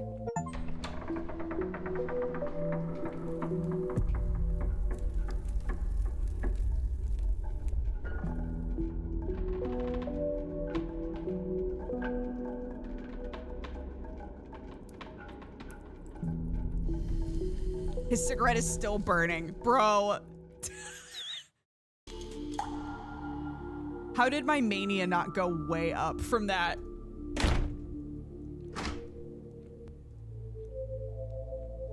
Oh my god. I don't... Get me out of here. I don't want to look at them.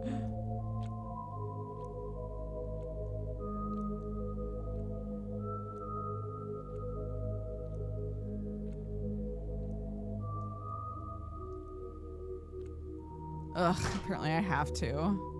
Why are all the dog boys in here? They are, to put it bluntly, both puerile and deluded. A tough crowd. Not now, shuts door. Look who's here, a rare guest indeed. Dressed to the nines, straight from the capital with his high society manners. You've a theatrical streak, Bachelor. I like that about you. You make an entrance like you're stepping into the spotlight on a stage. Where's the owner of the house? He was just here. I'd like to talk to him. Do you mean Simon? I mean, Victor, this is his study. It seems everyone is present but the man himself. You, me, the children. More of a symposium than a simple study. Yes, I am. Not as simple as you... You know who he reminds me of? The Fourth Doctor. From Doctor Who. It might be the scarf. The scarf might be doing it for me.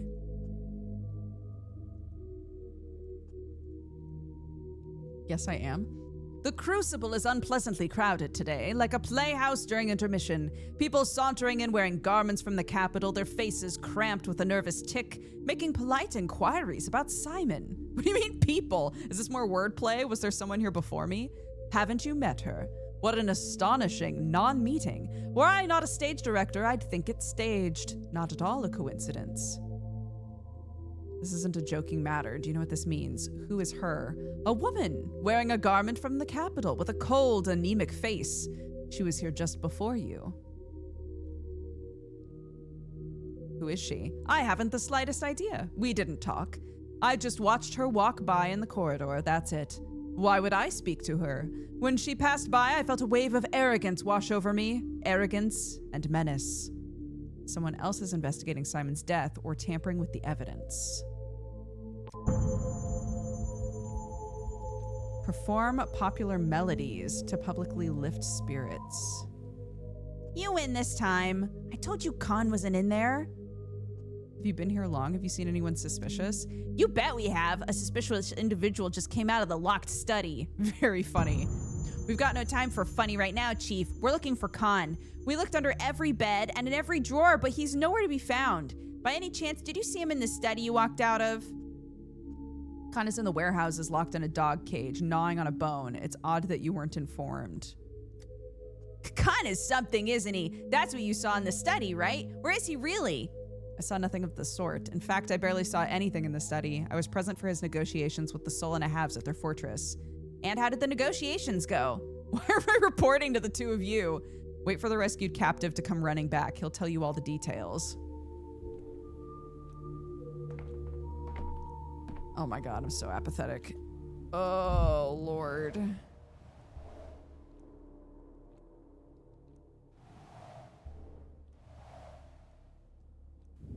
Wait, so the lady was able to come in here? The room let her in? The room let her in, I say. Right, I already tested the blood sample though, didn't I? I got inside the study. It's completely empty despite Georgie's assurances that the crime scene was untouched. What the hell?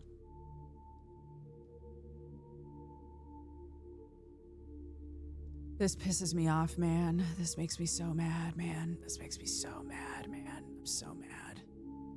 This makes me so angry, dude. This makes me so angry, man. Fuck.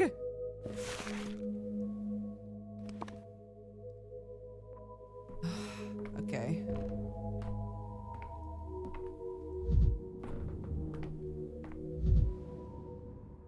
Victor doesn't need a clock to know the time. What does he need clocks for?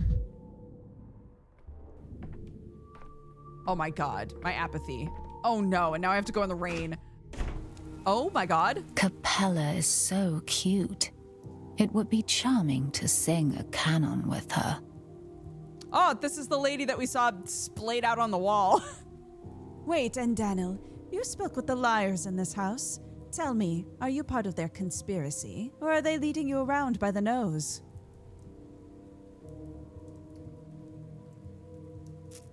Liars. I spoke to your family. Precisely. Please note, I'm not calling them scoundrels. My father, uncle, brother, they are all men of honor, but an inventive mind can build magnificent palaces of intellect on a foundation of sand. A common sin of inventors and eccentrics. All my relatives are undeniably intelligent, but they lack the spark of insight, and so they draw false conclusions. Ergo, they lie. What did they lie to me about? In a word, they say Uncle Simon is dead. I beg your pardon? Simon is alive. What I'd like to know is, are you helping them hide it, or are you being deceived like the rest? Why do you say that? You just left his focus. Surely you sensed it. That diagonal inverse space. I haven't visited it often, but enough to know. My family claims that's where Simon died, but is death even possible in such a place? Oh, Maria, if this was a debate, the judges would rate your argument extremely weak. That place did give me a peculiar feeling, like a buzzing at the back of my head, so to speak, but it's hardly a panacea for death.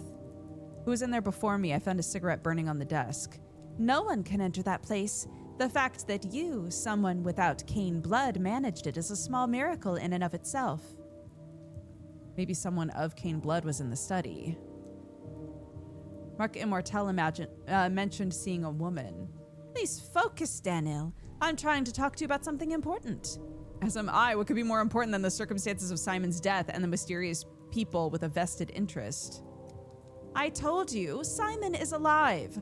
My father claims Simon dead the night before your arrival, but I saw you with him yesterday morning. What? Come now, and Daniel. I know your secret. I saw you talking with Simon beneath the polyhedron yesterday morning. I won't ask what you spoke of. I have no right to pry into Uncle's secrets, and I won't torture you into breaking a vow. But the lie about his death sows confusion. It chokes the townsfolk with black despair. Please stop spreading it. Oh, I love this. I love this. So now we know at some point we're going to go back to day one and talk to Simon. That's crazy. I've never met Simon. If I met Simon, I would definitely remember it. That is exactly my point. I'm certain it never happened. I never met Simon. I could be wrong, but I don't think that happened. Your eyes tell me you believe your own words. You're not part of the conspiracy. The lie has ensnared you too. Break free of it. People need Simon. I need him, and I believe you do too. Even if the circumstances of Simon's death are not as your family says, he is dead or will die within the next few days. Simon's alive, it changes everything. Exactly. That's why you must not believe the lies. Don't lose faith. That's the key. I don't know where Simon is. Sometimes I feel his gaze on me when I walk down the street, but when I turn around, no one is there. Other times I'm convinced a stranger's footsteps belong to him, and there are times I fancy him a shapeshifter, that he could become anyone.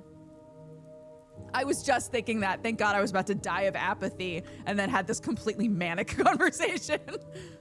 Don't lose faith. You're the one sowing confusion. Now, Maria. Another thing. Don't return to my father and uncle and try to catch them in a lie. You'll never outmaneuver their rhetoric. The attempt will cost you their trust. They won't give you a straight answer. You must pave your way, Andano. If anyone can manage it, it's you. I'm certain. This is so confusing. Why can't people simply tell the truth? I'm still so apathetic. Wait.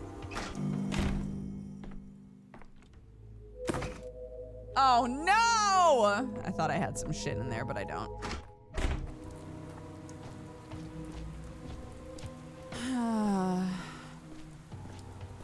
Excuse me, children.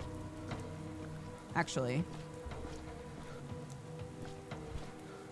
Do we think I can get to Stillwater without dying? This is literally what happened to me yesterday. Completely different circumstances, but this is literally yesterday. When I came back to the Stillwater, I almost died of apathy. God.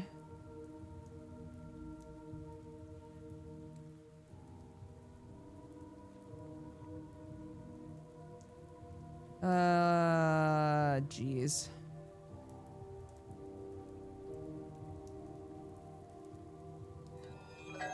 I know there's a thing I can do right when I get here. If it lets me. Oh, there we Quiet go. in the library. He's fine. Chat, he's fine. He's fine.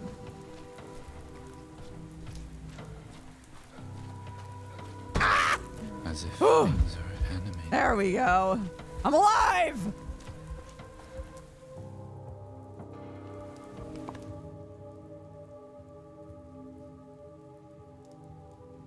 I don't think there's any way to fix this.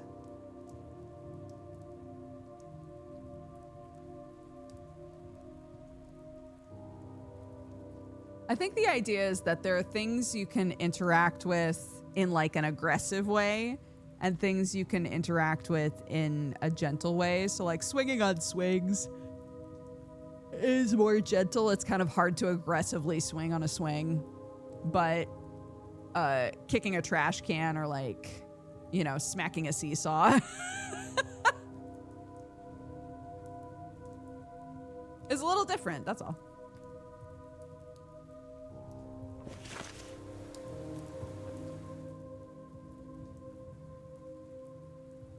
It's clear I'm missing something. Today I won't solve the study's mystery. Getting inside is a huge success.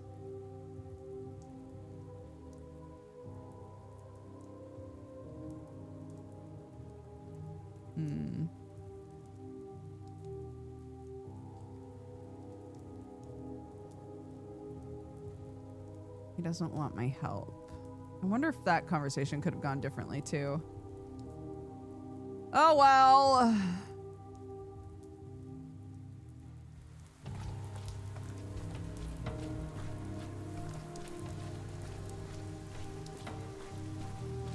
Well, but I would think that too, but not all the playground stuff makes him apathetic. A lot of the playground stuff makes him crazed.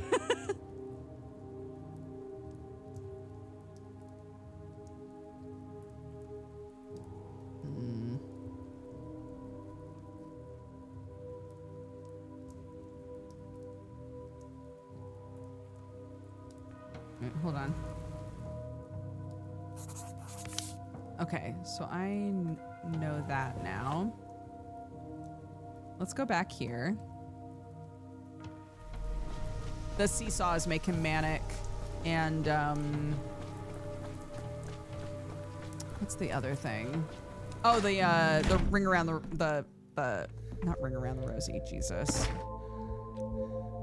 The thing that you spin on. He like smacks it to spin it. The spin things makes him apathetic. Does it? Why are we breathing so heavy? 5, 6, 7.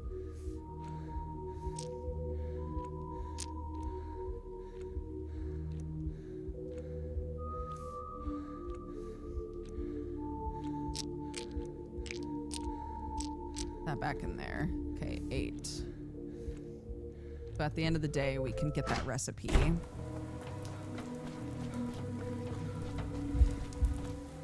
Yeah, the merry-go-round. I think it's more about the sound. Maybe. Maybe it is the sound. He does comment on the sound a lot.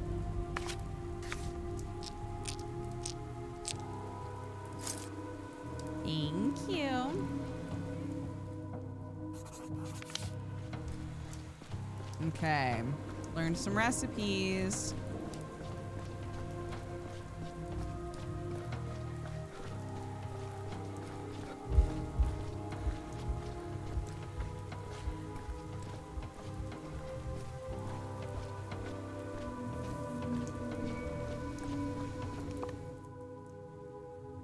Okay.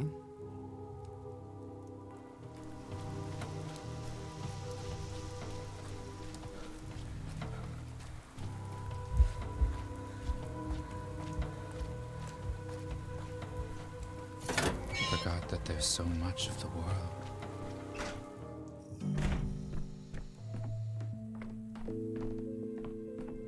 Mwah.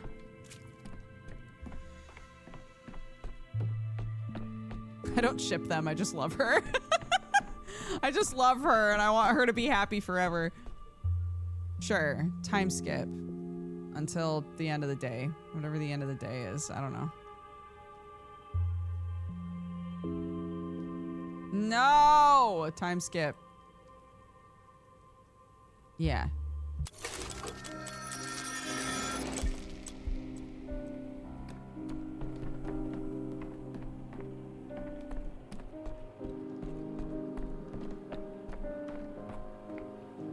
Time skip until we're like, oop, day over.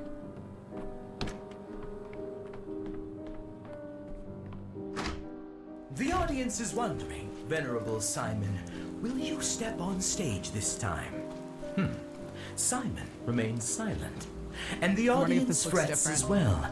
Our Father Simon, are you dead or alive again, like the last time? No. Simon keeps his silence, and the audience is puzzled still. Did you ever exist at all, Simon? Or were you only a shadow on the screen? Simon the Wise, grant us answers, we beg you. All quiet. It seems Simon has forgotten his lines, and now he needs a prompter.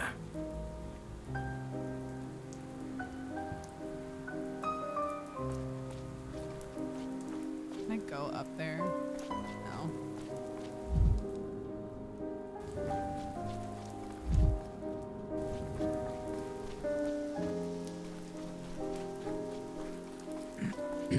Okay.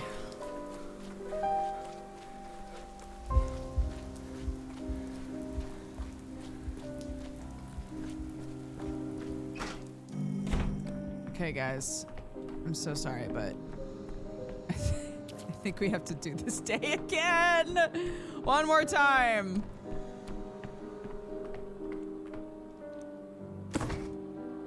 Not available at the end of the day. ¿Por qué?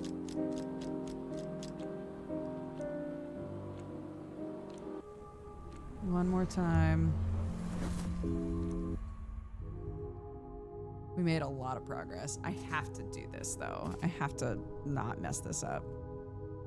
First visited Simon Kane's study on the second day. Okay, so that stuff is all... Dang, look at all this. Okay, that stuff's all locked in.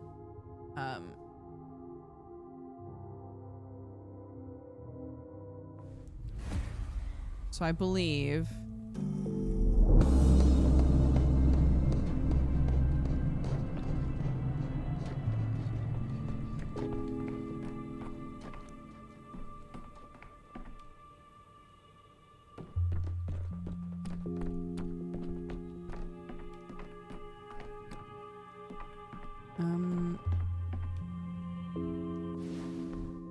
Let me see if I have those recipes now. I do. Morphine and reagent are here.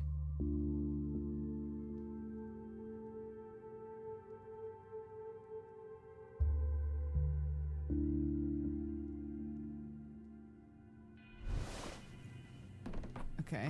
Oop. Absolutely. Thank you.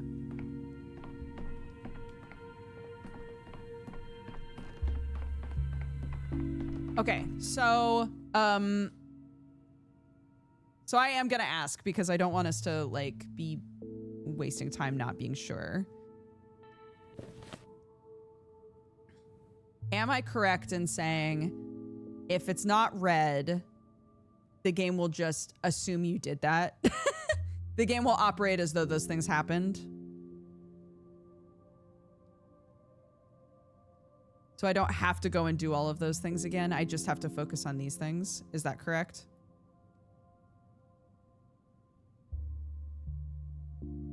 And once those have a conclusion, then I can go to day 3 and everything that is considered concluded will be part of day 3. Because that's how it seems. I'm assuming based on this, right? Based on all of this is assuming that we still had the conversation with Barack, which we didn't have yesterday.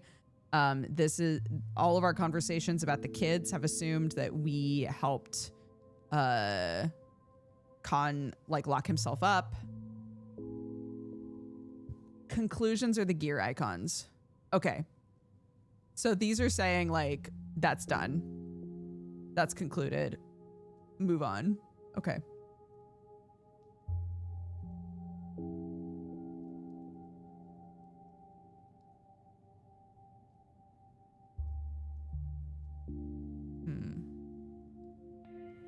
Yeah, the kid was still in the cage. Yes, exactly. Okay, well. Let's see.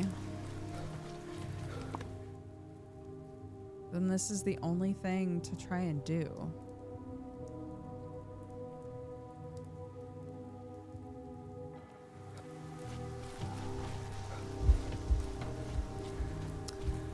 This game hasn't had a lot of combat in it, Boone. I have a gun. And I did shoot a guy. And it made me, I thought it was gonna make me manic, but it made me deeply apathetic. So I was like, damn, next time that I'm about to have a heart attack, I should just shoot somebody and I'll feel better.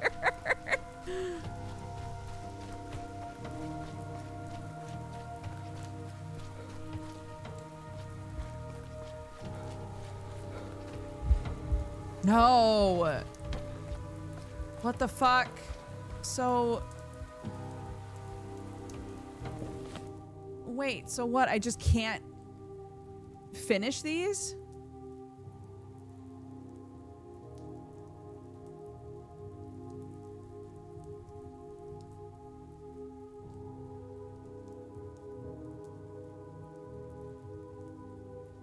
Maybe something's wrong with this guy. Something's very wrong with this guy. The guy we're playing, something's very wrong with him, yeah.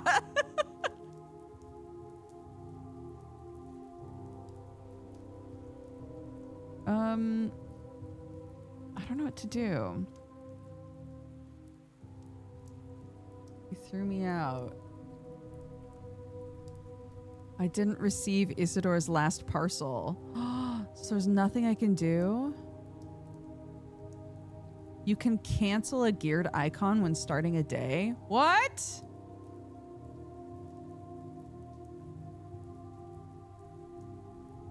I don't think I knew that. Okay, hold on.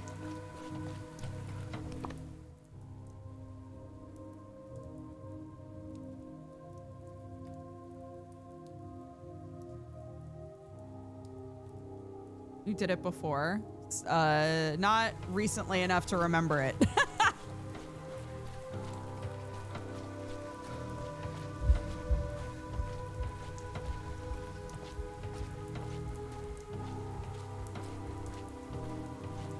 Interesting. So that means I could also redo the conversation with Artemy if I wanted to.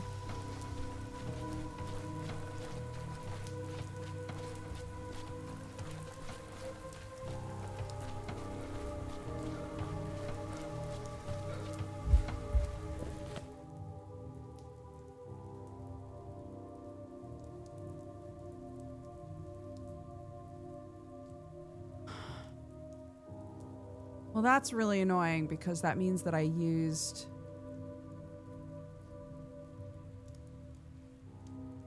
Or did I not? If I finish the day, do I still use the amalgam currency to redo the day?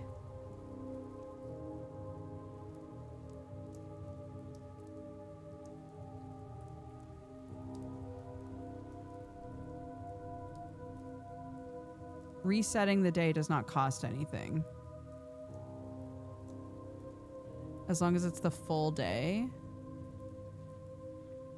As long as it's the same day. Oh. Okay, you know what? Let's go here. Let's go back to Stillwater. Yeah!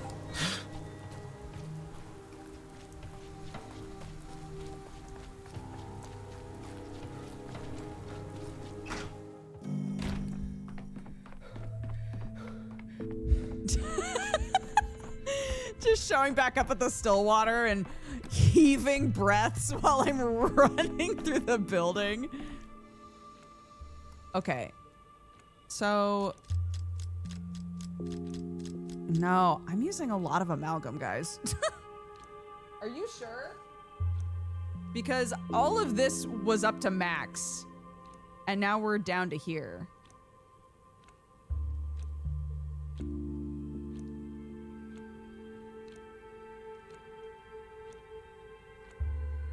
Reset the same day as much as you want. So if I click this again, it doesn't cost anything. Okay. So... Oh!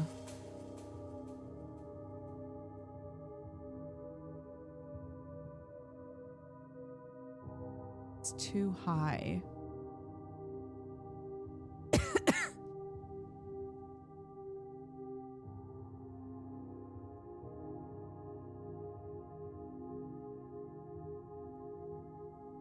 Is there a way that it's not too high? I don't understand this. Like, yeah, of course it's too high. Why is there a conclusion here? It was always too high, dude.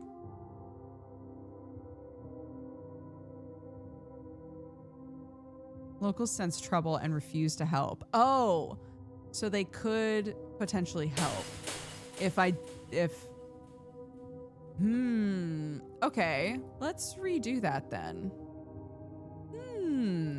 Let's also redo this conversation. And see if I can now bring up the fact that he was infected and be like, look, I took some blood. Don't be mad. I took some blood. Don't be mad. Don't be mad. Don't be mad. I took some blood. Don't be mad though.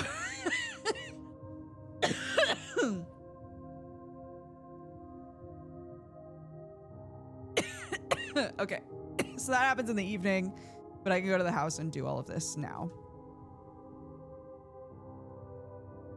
Confirm. Okay, I remember this now. Okay, yeah, so my amalgam's at the same. My amalgam's the same. Okay, great.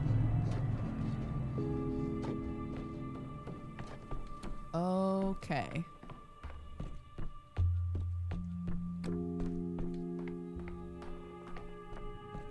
Mwah. Bye, love you.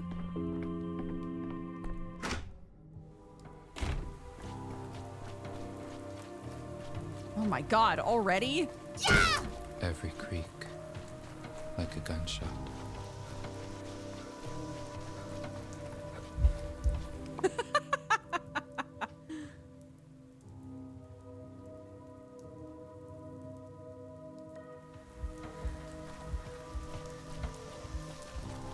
Okay. They sensed trouble and they didn't want to help, is what it said. The locals sensed trouble. Okay. That's fine. That's fine. So how do I make it not seem like there's trouble? How do I make it seem like this is totally normal? Uh-oh. They're not here. Shit.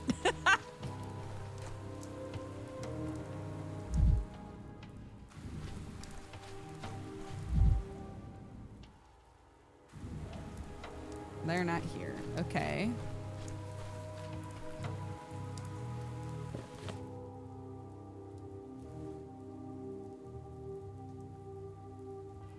Need a plague sample.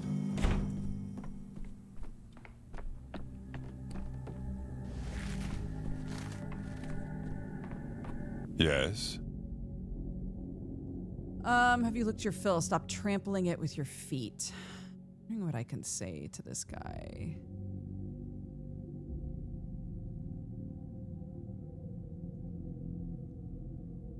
So eager to shoo me away, it's almost as if you don't want me to find any evidence. I'm safeguarding the peace of the dead, the spilled blood. You wouldn't understand.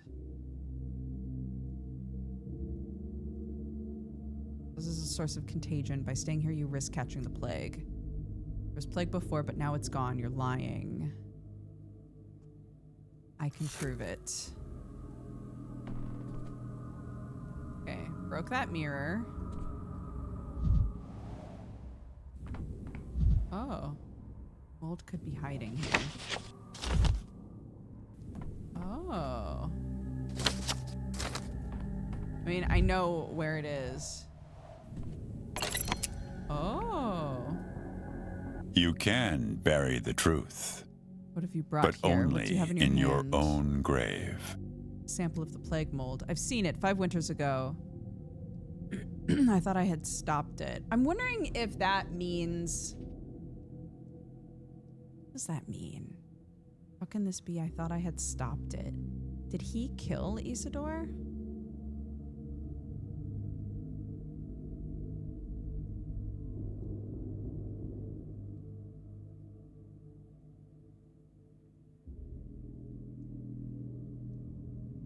We must take immediate action. The mold samples will serve as proof and material. I'm trying to remember what I said last time that made him kick me out.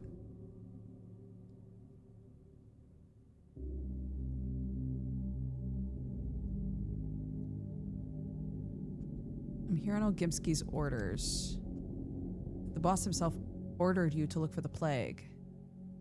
I have the sample. You'll leave this place if you don't want to be infected. He was looking for some foreman. I saw him ask his people where the foreman was. That's you, isn't it? That's how you introduced yourself to me? I must go to the boss if he calls for me. Let's go together. You will tell him about the plague. Why don't you tell him for me? I should stay and collect more samples for research. That's what Gimski ordered me to do. Cannot be disobeyed. If you are now his servant too, then serve. Stay and do what you must, but do not insult Isidore's spilled blood. I won't. I'll make sure no one else does too. Yes! Get out of here, idiot! All right, let's go, let's go, let's go, let's go, let's go, let's go, let's go, let's go! Yeah! I got my shit! Yes! Okay.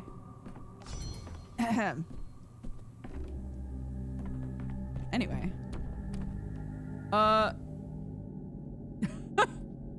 Anyways.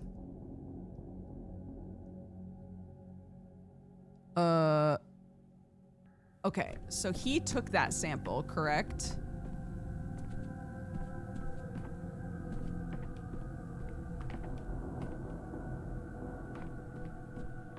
So how do I get a sample?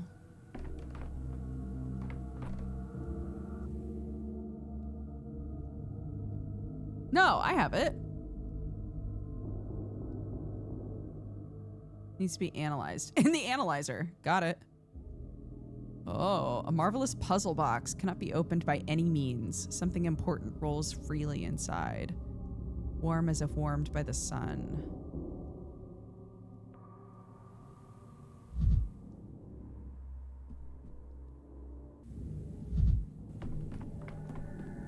Okay. Bye, let's go.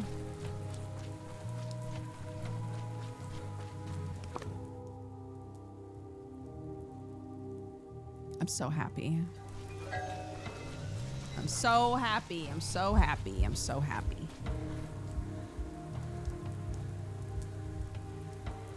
Ba ba ba ba. Ba ba da ba ba ba ba.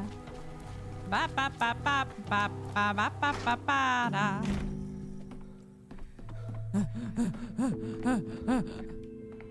Analyze. Analyze. This clump is residue from infected mist. Anyone who touches it without gloves risks falling ill. Tomorrow the town will be filled with airborne infection. Okay. Who will warn Governor Saburov of the danger but me? Okay, here we go.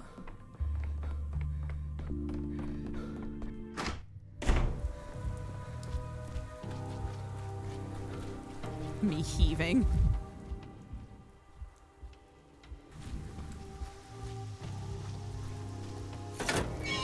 Never alone. Things everywhere. There's things everywhere.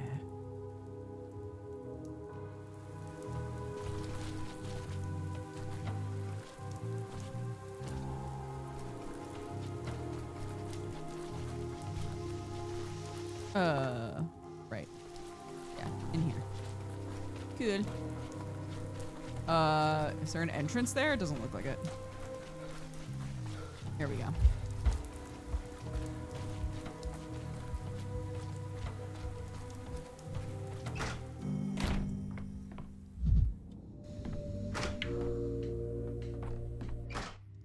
What the shit?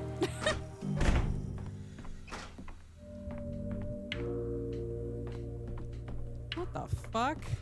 What is this place?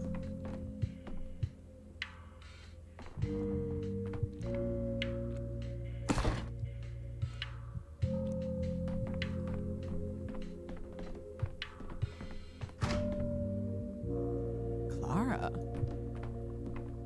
What are you doing here, baby girl? Oh, God. Hello. God sees us from beneath the earth. Why do you think he's in heaven? He's down below.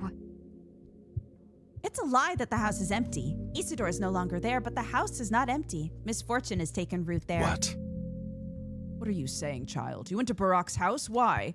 Because I'm scared. She'll return to the town to finish what she began 5 years ago. So she told me. I didn't want to believe her, so I broke into Isidore's house thinking I'd find nothing, and I found the plague, fool that I am. Clara, I didn't expect to find you here, least of all like this, reporting to the governor. You're not alone in your concern for the town, Dr. Man. I had to go there, look my fear in the eye, and I have to warn people so at least someone can be spared. Maybe there's still time to stop her. I'm afraid what awaits all of us can no longer be stopped, but thank you for trying. I thought you'd be angry some little girl spotted the threat before you did. I'm glad you aren't, because I'm not your enemy, see? I even play by the rules you believe in. I inform the high and mighties that misfortune has come. Thank you, Clara. Still, I'll admit it takes a certain effort to believe this dreadful illness has come back after all these years. Unless it's true, I went there today as well and examined a sample of mold. It's extremely contagious. Are you certain? This is a disaster, Dankovsky. 5 years ago, mold attacked the walls of our houses too. Isidore explained that this is how the plague sleeps. It creeps along our buildings until it can find a human host. It sleeps, huh? A metaphor, but it explains things well enough.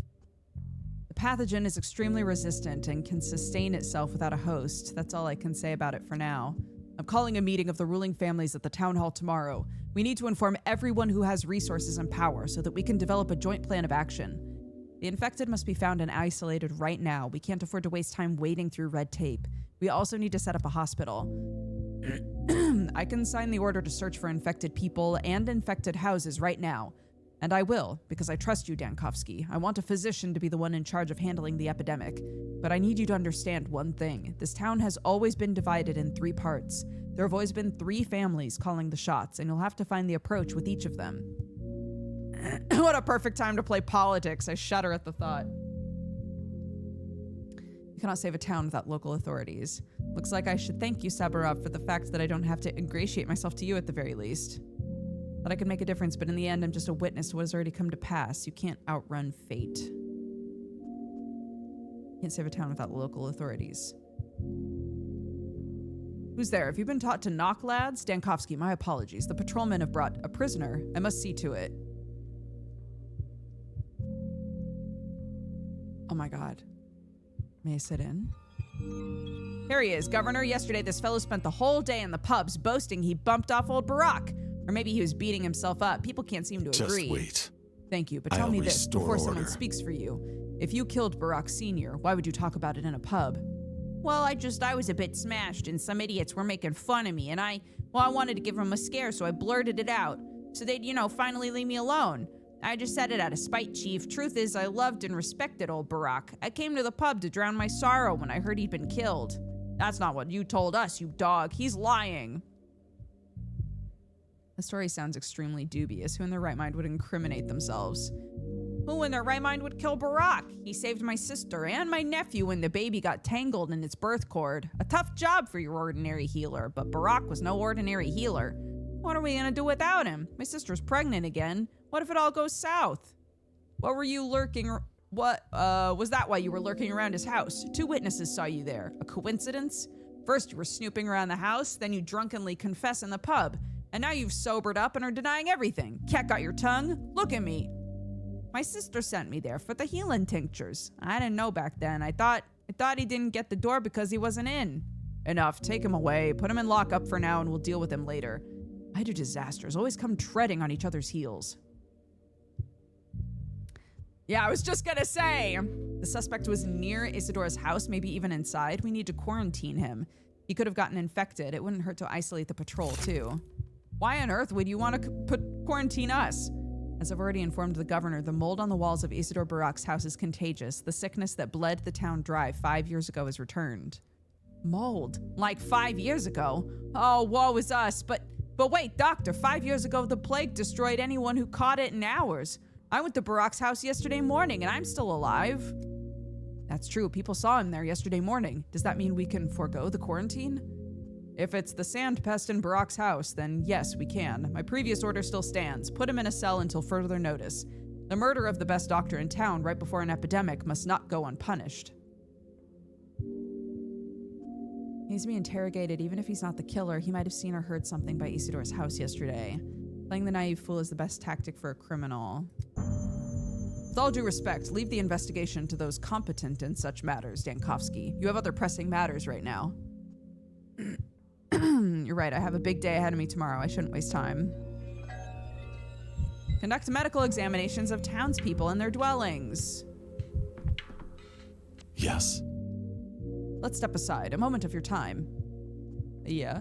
There's no need to speak with Katerina. Is this some sort of patriarchal thing, forbidding your wife from speaking to another man in the house? We'll manage without you. Why not? Katerina is ill. She doesn't look ill. Tired, yes, but pallor isn't always a symptom. She suffers from pain. I made a wrong call. You can speak with her, of course. I only ask that you show understanding. If she behaves strangely or begins talking about pain, I want you to know we have all the necessary medicines. Don't give her anything. No painkillers. Is she an addict? Is that what he's implying? Oh. I've experienced dealing with such patients. Okay. Leader of the Humbles cult. The last mistress of the town. Mistresses, that's what they call the women here who supposedly possess magical powers, the ability to see the future or to change it. Okay, so I've met all 3 mistresses now.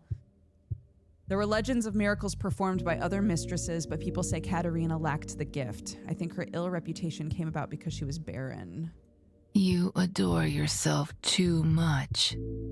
You know nothing of humility. Ugh.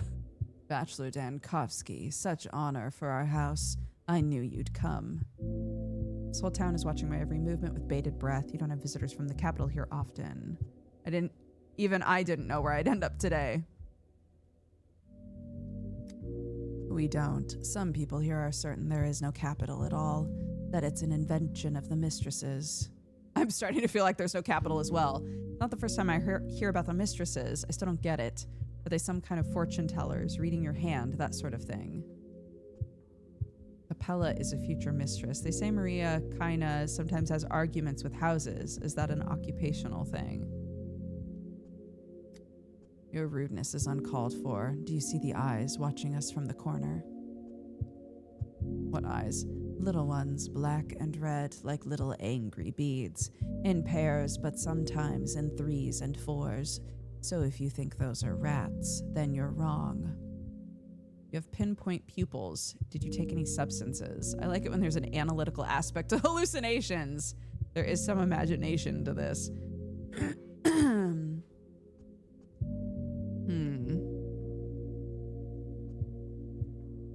No, I don't see anything. I am a mistress. They say Nina and Victoria were true ones, and I am a false one. Fools. Nina had 1 pair of eyes. Victoria had 2 at most. I have hundreds. I can feel what they could never dream of.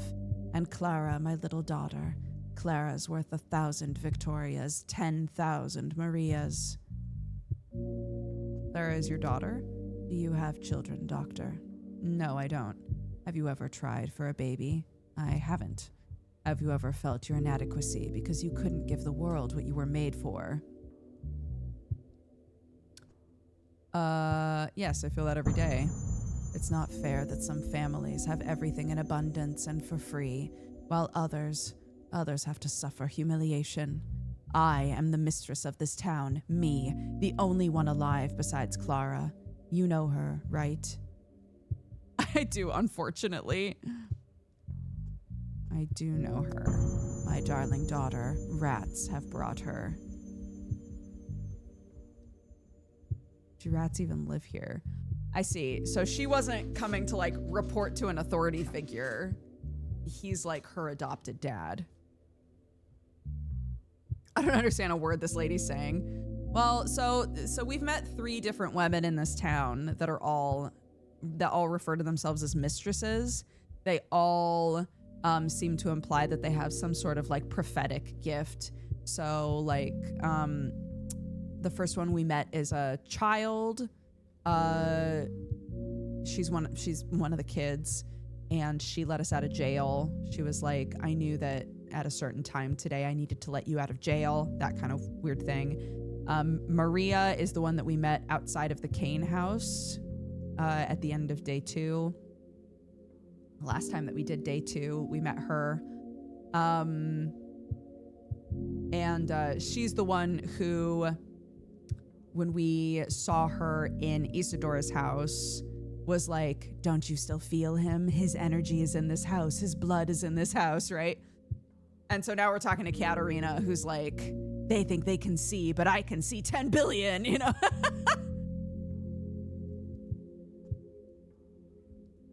So she's adopted then. Alexander has grown very attached to her. Clara will become a mistress. She'll fulfill our destiny. She'll do what I was incapable of.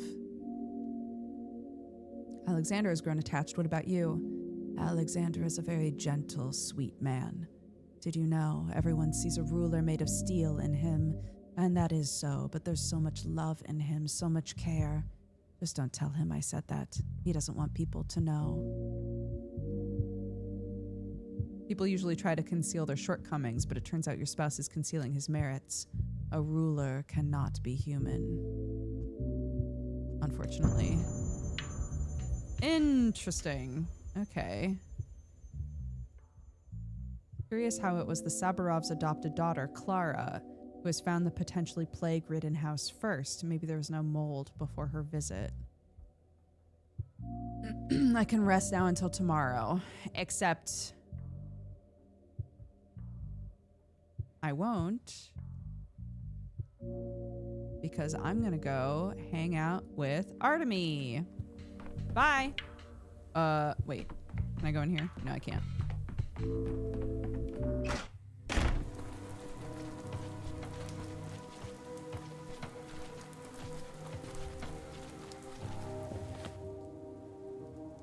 Okay, I completed all my shit except for hanging out with Artemy, so sick.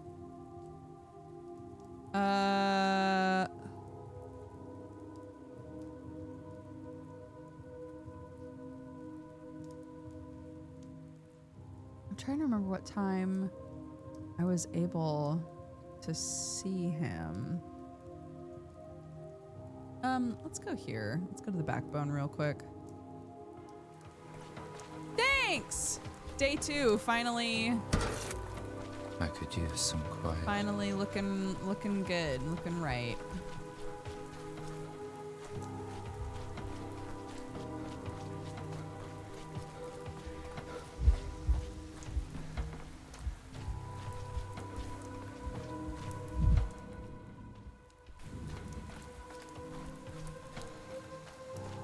I need to find more mirrors. Oh, wait. I don't have anything. These kids are going to be like, this Yahoo doesn't even have marbles. You couldn't even find a marble for us, city boy. They'd be like, fuck, God.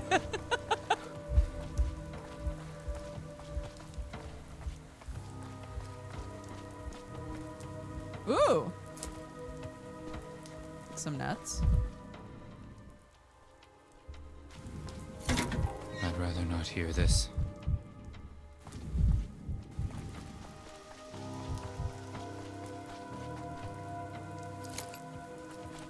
Okay.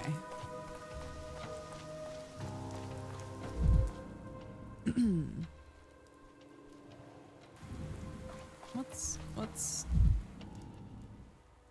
no need, won't make me sifting through trash. It's filthy.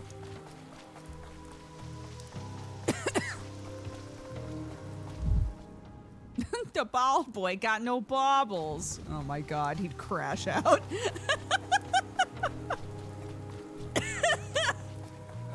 Strangles a child.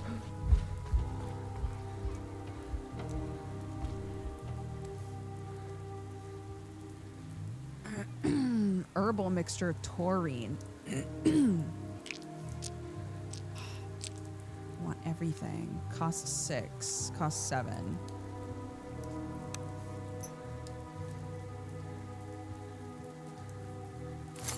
Yeah, let's do it. I want all the recipes. I want them all. I want them all. For nothing at all. I'm curious if there's a mirror up here. Oh. Oh? What the shit? There's so much stuff down there. Wait. Wait.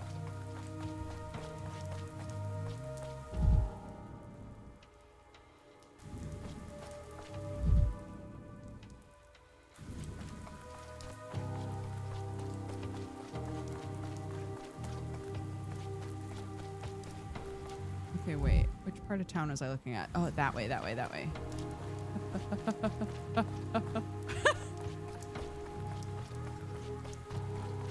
Yeah, my loot radar.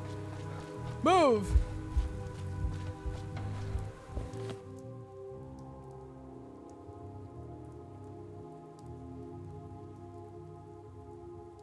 Okay. Not nighttime yet. Can't kiss Barack yet. Why is that open? Hold on. Oh, a beetle? That's so sick. Okay, wait. Wait, but why is that open? What's going on in here? Why is that open?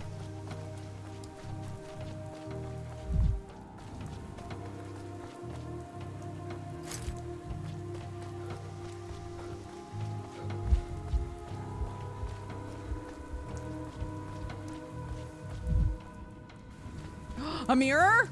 Oh. Yes! This is it. Some amalgam. That's what we need. That's what I needed. A little bit of amalgam to get me through the day. Never alone.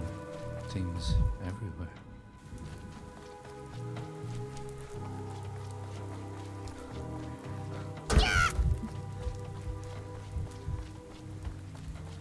Okay, I should be able to afford that other thing yet.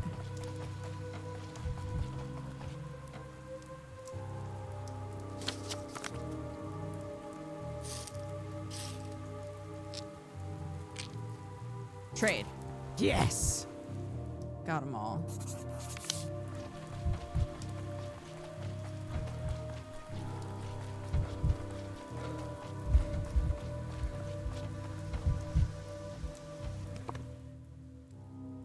It's not there yet.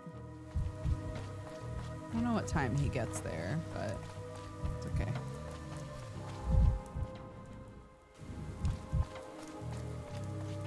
Yeah, you gotta yell.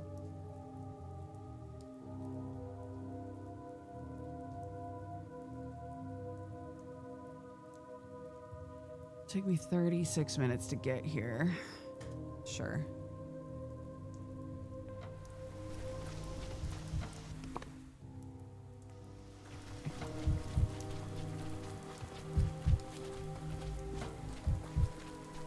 Because Claris was undercooked in number 1. They ran out of time. Patho 2 is supposed to have all of their campaigns, but Daniels was so different they had to make a whole new game, Pathologic 3. So Clara's campaign, Patho 4, who knows? I assume so. That seems to be the plan, right? Is to try to have sort of a unique play style for each one of them fully cooked and thought out as its own game. I think that makes the most sense. I love that they figured out a way for this to still be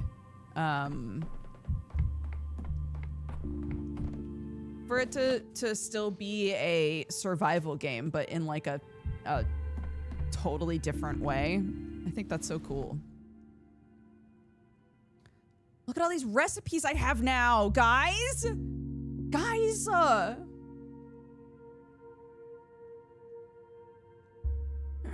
Increases apathy. Slightly increases apathy.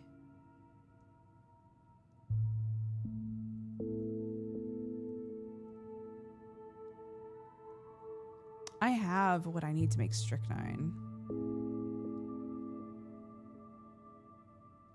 Poison, which means a medicine. Does it? Looks in the mirror. Is that what that means? Daniel?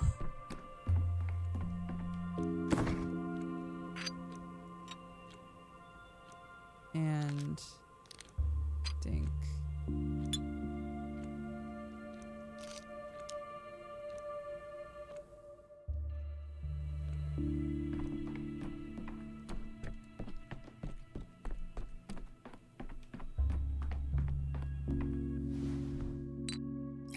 This and this.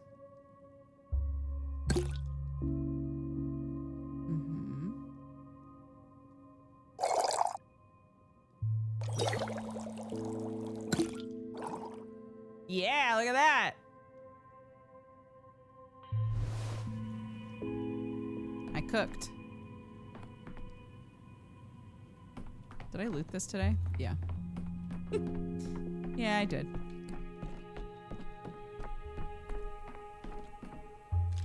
Oops, nope.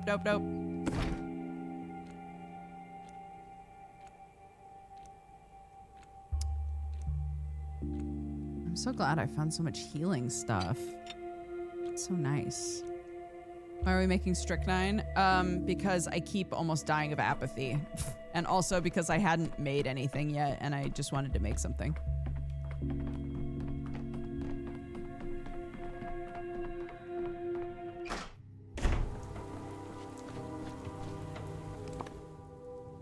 Where is this man? It's getting dark, and I have a bedtime. It's 6:30. I'm like, I'm the EP. So stupid.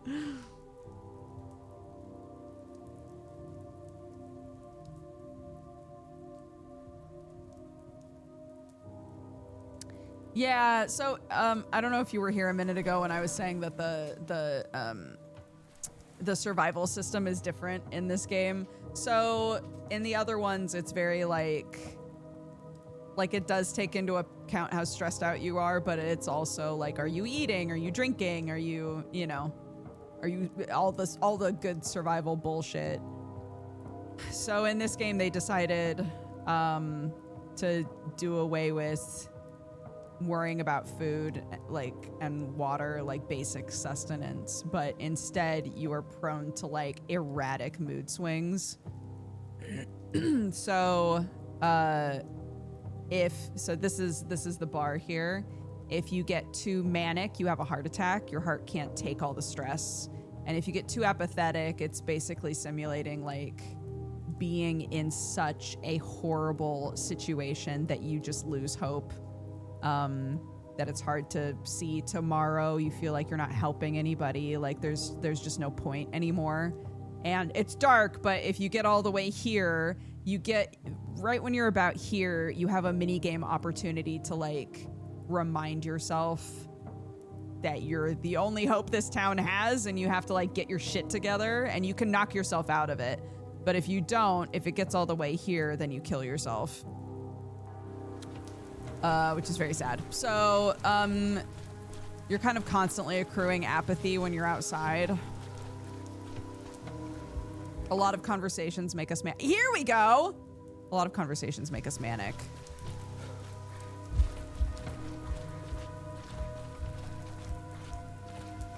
I think it was this way. Yeah, and it's cool. There's an NPC called Ava Yan, who is at the place that we're staying, and she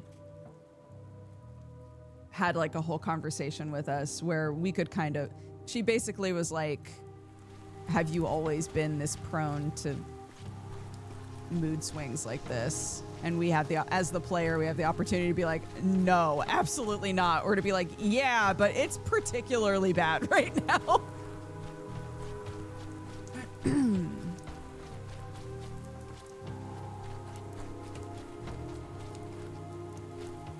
Hi. There's no such thing as straight lines. Me. Sorry to hear that. What a strange way to start a conversation. What are you sorry about? I can tell you're here to complain. I've been listening to people bemoan my father's death for 2 days, like they are his children. I wish they'd just shut up. I have it wrong. I'm here in a professional capacity. I don't care what it is you want. I'm up to my solar plexus and troubles of my own. Is that local lingo? At the capital, we say up to my neck. I'm trying to investigate Isidor's murder. Stay out of it. My father's death is my Kargi, not yours.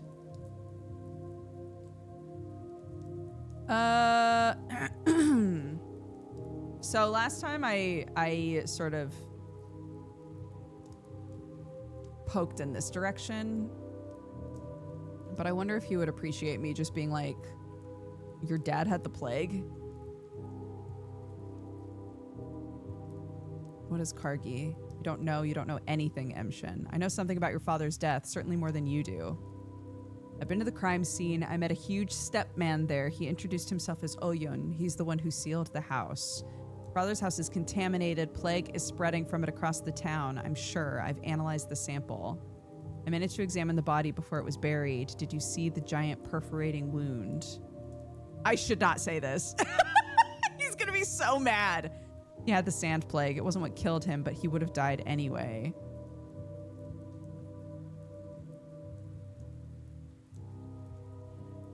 Well, yeah, 2 out of the 3 characters have their own games now. That's why we were just saying they've got to make a Clara one now.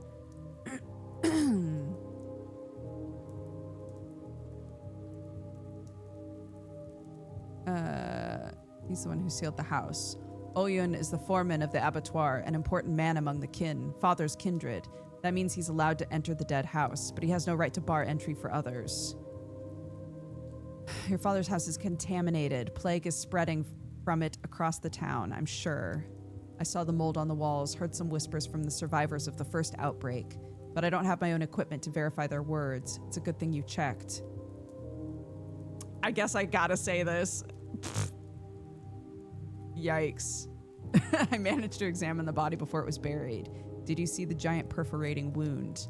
Briefly, you can't look at the bodies before burial. I could have insisted, but couldn't quite decide who my father wanted to be after his death. The town doctor or a menku laid to rest according to the kin tradition. He had the sand plague. It wasn't what killed him, but he would have died anyway. When he wrote to me about the first outbreak, I wondered how he survived. After all, doctors are at greater risk than most, but this time, Shabna Qadir has acclaimed him first. He was very chill about all that. I think that's it. That's all I've managed to uncover regarding your father's death. Thank you, Emshin. My head is buzzing so much I didn't want to listen to you, but you brought me solid facts instead of empty chatter. I'll pave a road with those facts, a road that will lead me to the answer. And if that answer concerns you too, I'll come find you myself. But now, please leave. I need to face this step alone.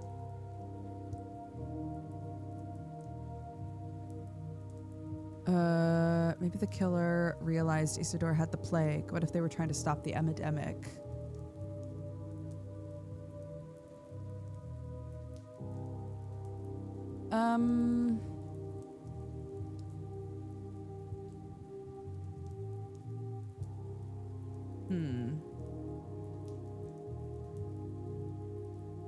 This seems a bit narcissistic.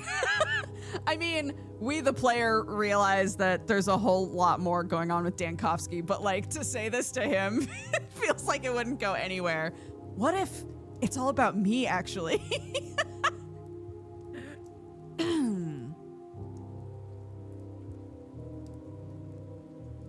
What if they were trying to stop the epidemic by killing patient 0?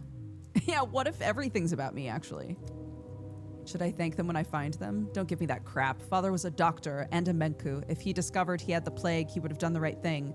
Locked himself away, warned everyone, and documented the progression of the disease using his own case. You have no sense of measure and don't know how to finish on a clean note.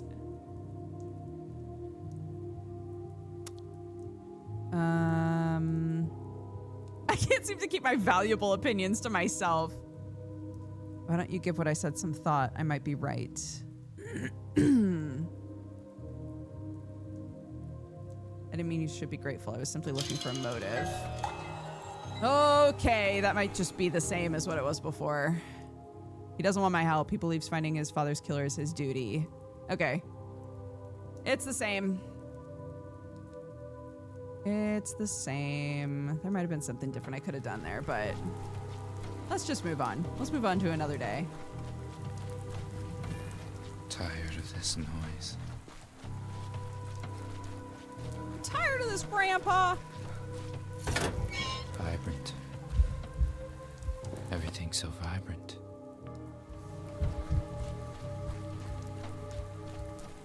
Who are these dudes? What are you guys doing?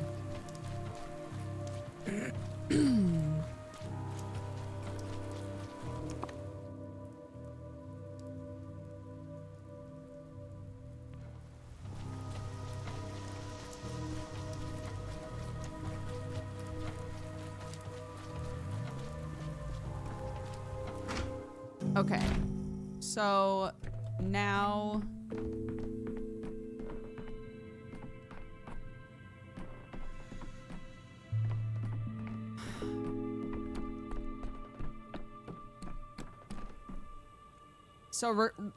whether I let the day end,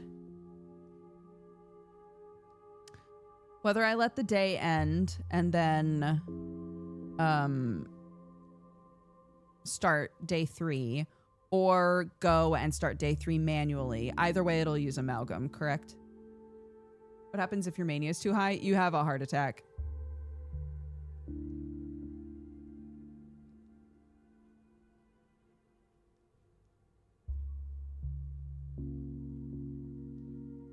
Yeah, your heart can't handle the stress.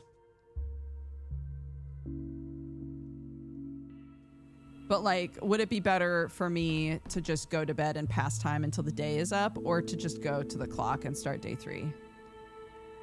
Swapping days forward or backward eats amalgam, no matter what.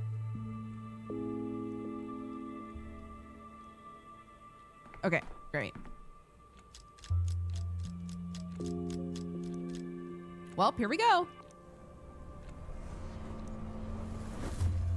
Oh my gosh, day 3 should be so different now.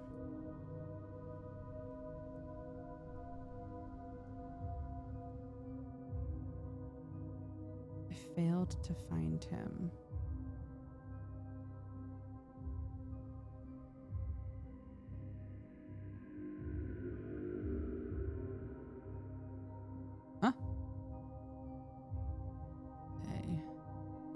I'm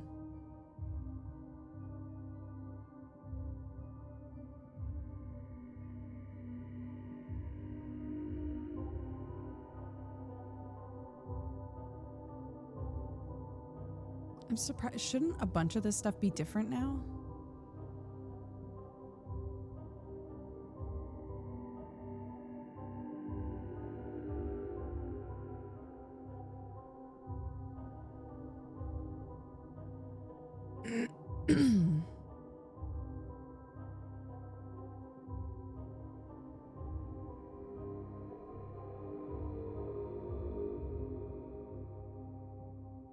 I expected a lot of this stuff to be like manually broken.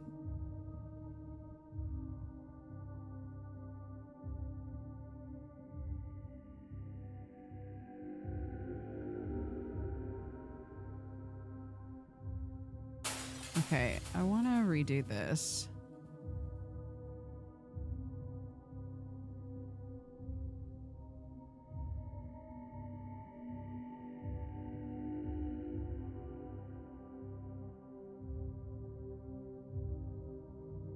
I want to see if this goes differently because I actually met him at the funeral.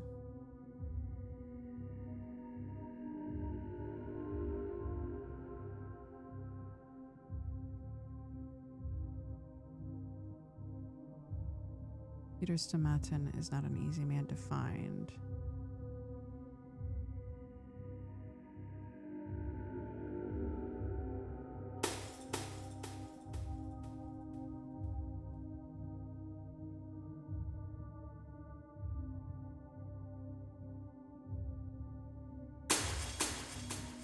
I want to go to that town hall meeting again because now Georgie actually likes me or sees value in me. I take power. I talk to Barack.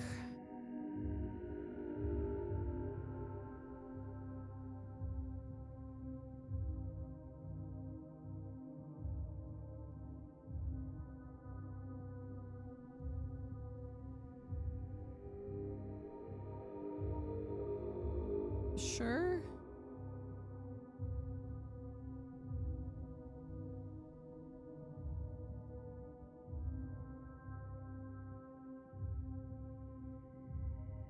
What do the why is this symbol used on some of these? Like this one.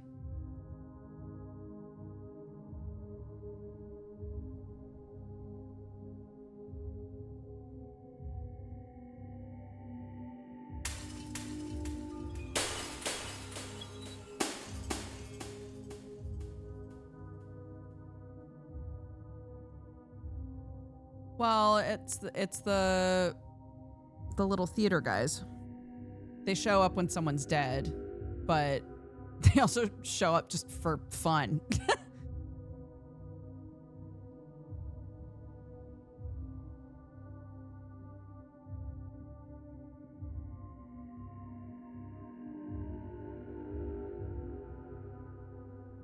What is he doing?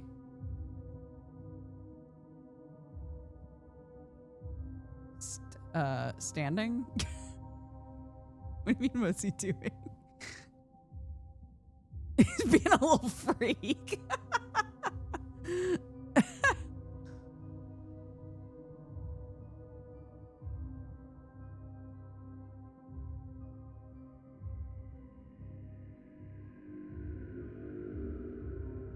I think it shows up in 2 separate spots on purpose, so I'm going to break both of those.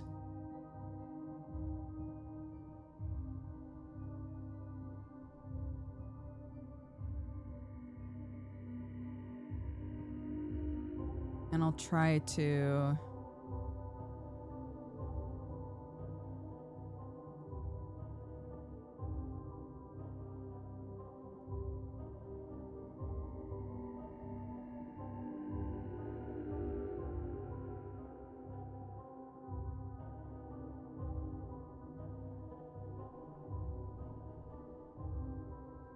Mr. Mountain is an easy man to find. I failed to find him.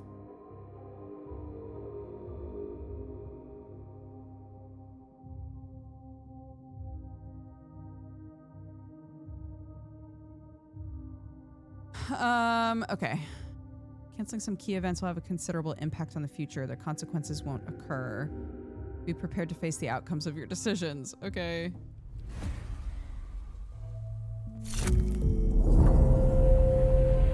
Why is my mania so high?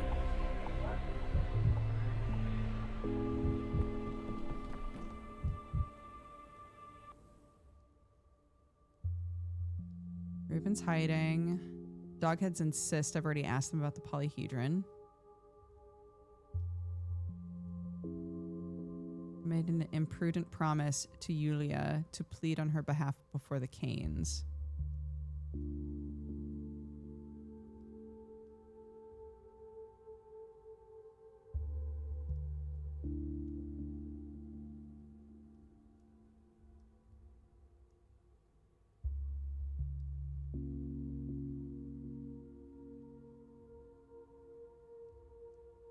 I'm surprised the game didn't bring that up.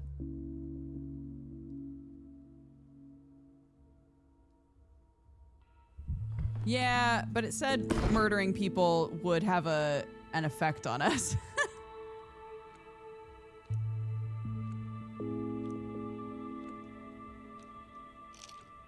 Okay, we're gonna need some of those. Gonna need some health. Leave the belladonna in there. Jesus Christ. Ava, I'm so stressed. I'm so stressed. Get me outside. Holy Stromboli.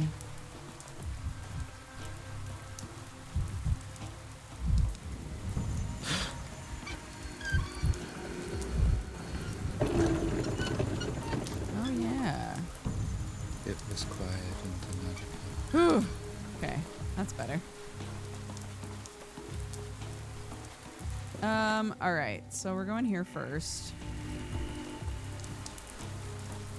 Let's try to do these things again and see if they go any better.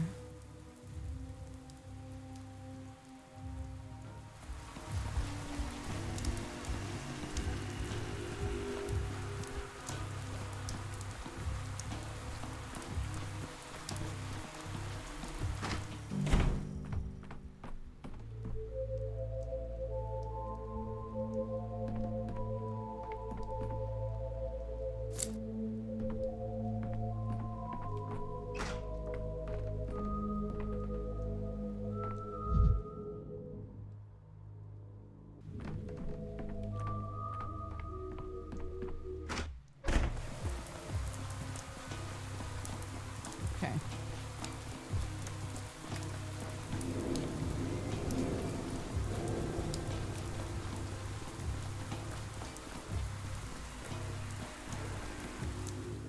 You think you're going, old man, you can't go in there, only kids are allowed. Right, we had this conversation. What are you doing standing here? We're not standing here, we live here. You keep standing where you are though, because you're old. No old people allowed, it's a kid's world. You have your old people world and we have ours. We don't trespass into yours. Don't come here and leave your old dust all over. I forgot about this conversation. See, where did this world of yours come from? The polyhedron. Lots of things. Kind words, poems, ditties, lullabies, tears, hazelnuts, boogers, beetles, ants, dead folk, mom's hugs, dad yelling, rainwater, gooseberries. Gooseberries? That's not a word. You made that up just now. Is there any chance I could talk to someone older so you don't know what's holding it up? Come on, we just told you what, scatterbrain. Memory's not what it once was, huh? Do you need to hear me say it again? Thanks, kids. You just reminded me why I never want to have children. There's no need. I got the part about the kind words and the gooseberries. That's not what I was asking about. It's creaking. Can't you hear it? I can't be the only one. Does that all the time. We're used to it. When we play pirates, we pretend it's a mast creaking in the wind. Who built it? Right, the genie built it. Right. And then we tried to find Peter. I remember this, and we couldn't find him. Does he have a name? Everyone has a name. Where can I find this genie? The pub. Say it's a pleasure doing business with you, but it's not. Oh my god, my mania. Christ. These kids. These kids are gonna kill me, man.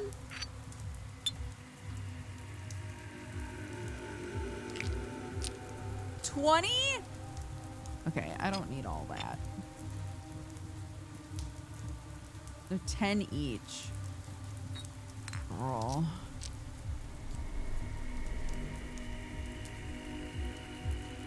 Cost 5. Cost 2.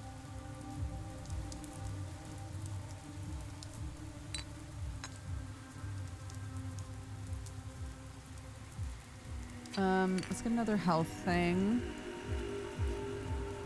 Let's also take oh, it only costs 2? Yeah, I'll take 2 of them.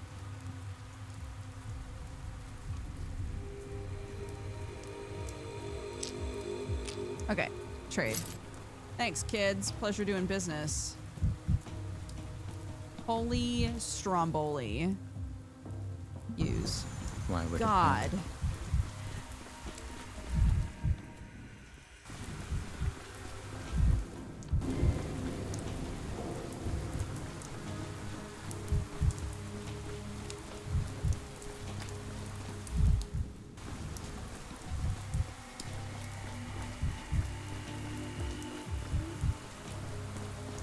Okay.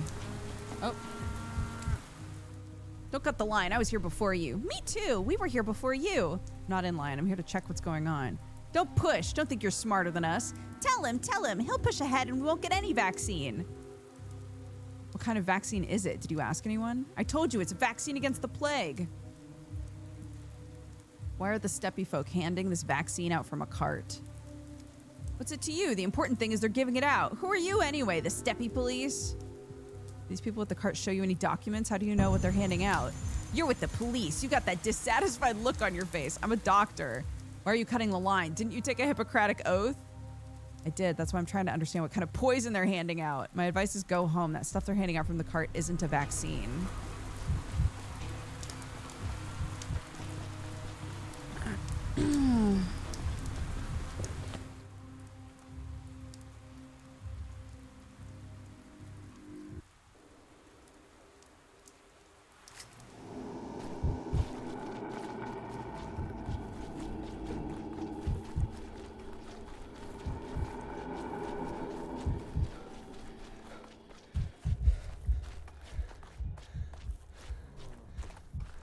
Huh?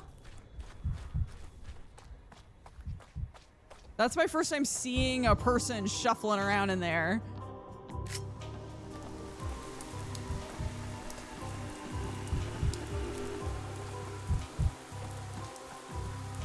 An ad? Okay, we'll go into the town hall and then we'll take a break properly.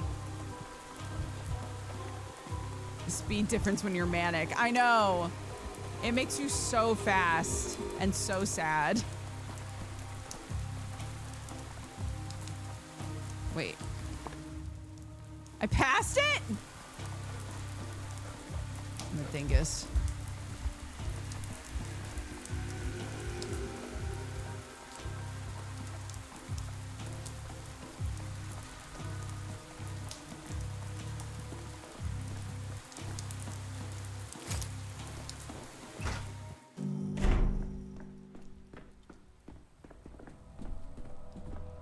Okay.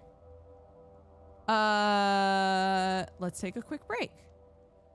I'll run a couple more ads after this ad break ends, so that nobody misses anything and we book up some time. It's 2 o'clock. So really, well, we might not need to. Really, we'll only be going for another like hour and some change. So yeah, let's just take a quick break. Go pee, grab a drink, take your pills. I'm gonna take my dog out. I'll see you in a minute.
Hello.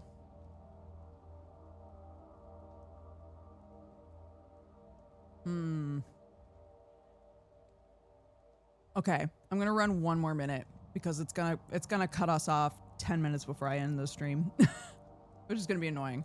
Sorry, just really quick, 60 more seconds, okay? Just really quick, so that it leaves us alone.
Okay.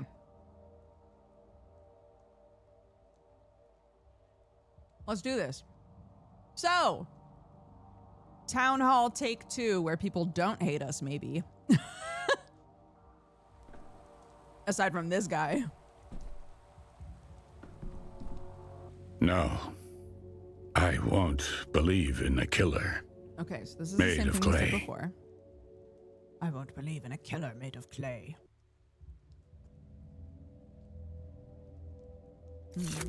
All due respect, Bachelor, you're not Just needed wait. here. I'll restore There goes order. the proper respect. Inviting an outsider. Are you sure he's as learned as you say? We're gonna skip through like the parts of this conversation that we've done before. We need a doctor like we need air. Any doctor. You're looking to be picky about doctors. This bickering is unbecoming of men of action. We don't air our dirty laundry here.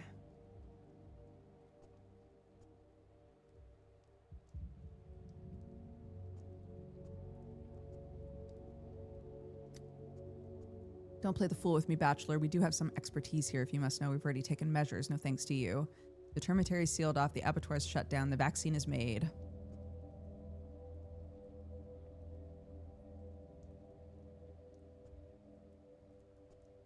What's this vaccine you're talking about?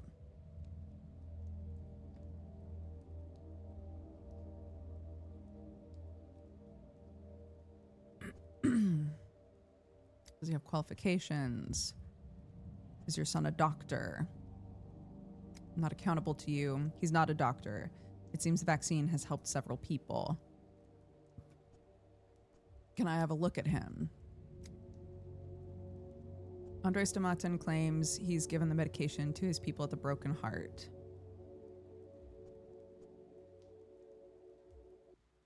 What else do I need to know? You need to know you're not welcome here. I need to flush someone out with the Broken Heart. Okay. Soot is more precious than fire. Now when we should be Fire grieving fades, and closely studying but Simon's soot legacy. feeds the earth. We are compelled to be saving the town from an inglorious Links death. between souls. That is the way to grow. Weave your web, Arachna. He's with us now, man. I'm not so sure about their untimeliness. Simon has invited a doctor for a reason. He's amazed me. He knows things he cannot and should not know. Even after his death, our brother knows what we need better than we do. Dr. Dankovsky, you're here. We've been waiting. I've heard the last part of your conversation. You believe my arrival at this exact point is no coincidence. Coincidences like these are when fate shows itself. These are not the discoveries you were looking for here, but you are the one the town needs today.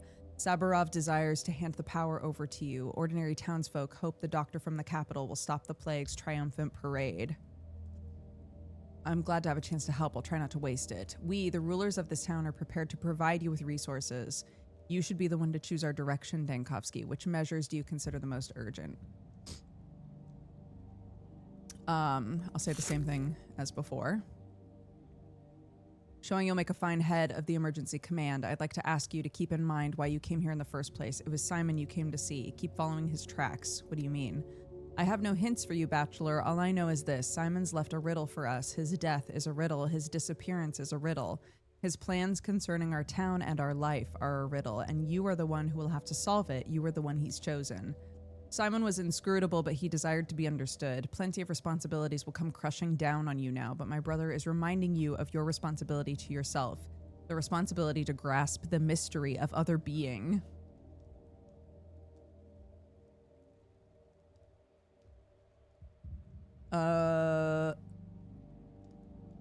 This is in my best interest too. When I was a child, Simon used to give me puzzles to solve to develop my mind. He would leave hints everywhere in the most unexpected places. He liked problems that needed their conditions turned around if you were to solve them. Maybe I could find time to do both. Maybe this is the entire point. It's all about Simon.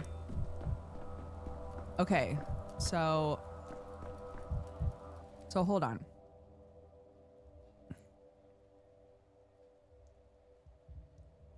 So I don't run into Vlad Jr. this time.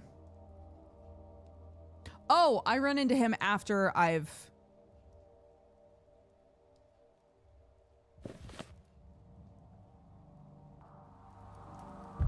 Wait. Simon has picked you to perform a burdensome task. They like me right now. I've been to the Trammel, spoke with Yulia. She said you wanted to expel her from the town. Expulsion is too strong a word. We simply no longer require her way of thinking. She is free from any obligations to us, and thus she has no reason to stay. What if she doesn't want to leave? She wants to stay. I understand. It feels very bitter when desires clash with reality, but reality is stubborn. It doesn't always have place for impossible objects. Yulia was building those for you. This is how you repay her. You can't expel someone without explaining the reason. It's not reality that's sending her away, it's you. You can choose not to expel her. I can, but why would I make such a decision? Because you pleaded with me on her behalf? I'm sorry, but that's not enough. Why are you advocating for her in the first place? What was it that she promised you?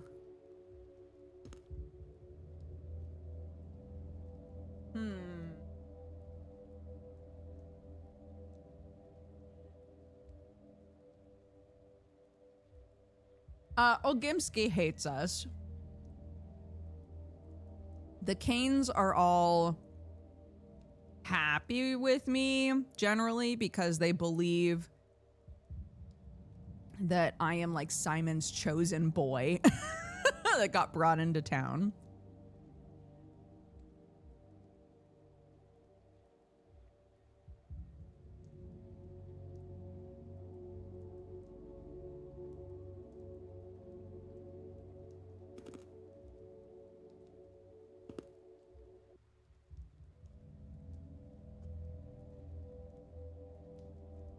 I don't want to say this.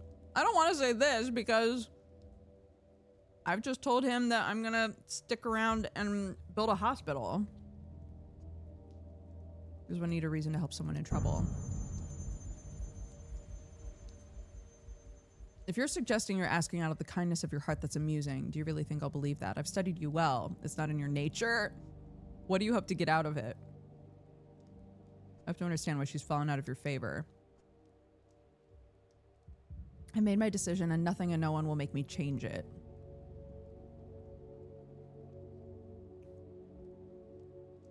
You know, frustration on a woman that's petty and unbecoming regardless of her offense. That woman of yours has caused 18 people to get severe mental issues with what she's constructed. I'm not saying it metaphorically. Literal medical issues. What does that mean? I'm not telling you anything else. All I'm saying is you're walking on thin ice, very thin ice. Think carefully before you take the next step. What are you gonna do? Expel me from the town? I might have to restart this day, guys.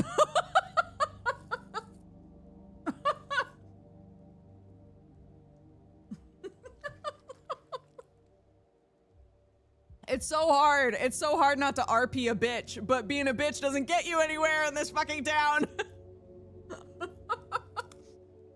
What are you gonna do, expel me?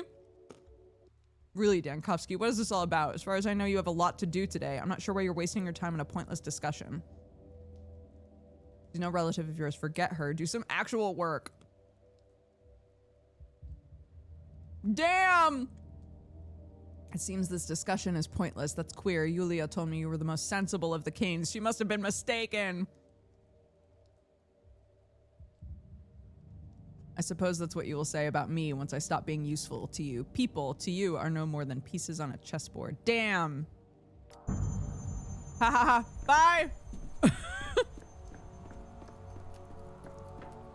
Can I open this? I can. It's still locked, dude.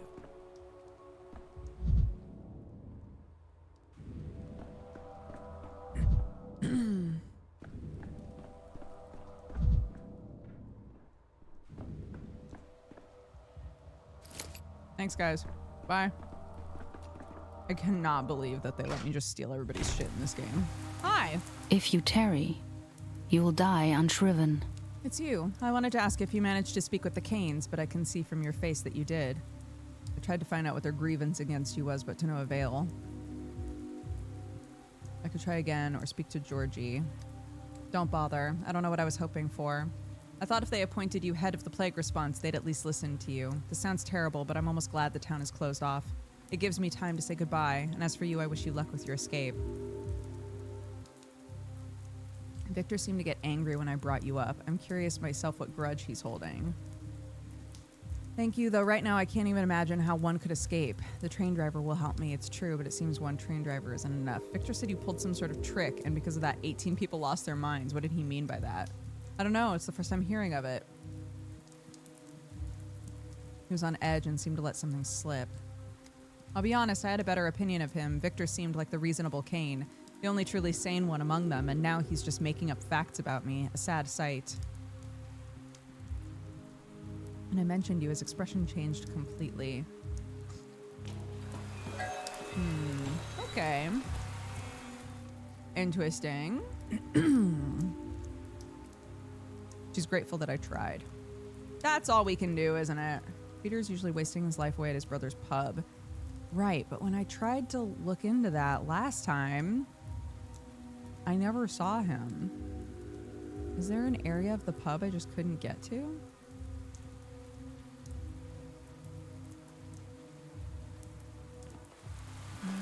Okay.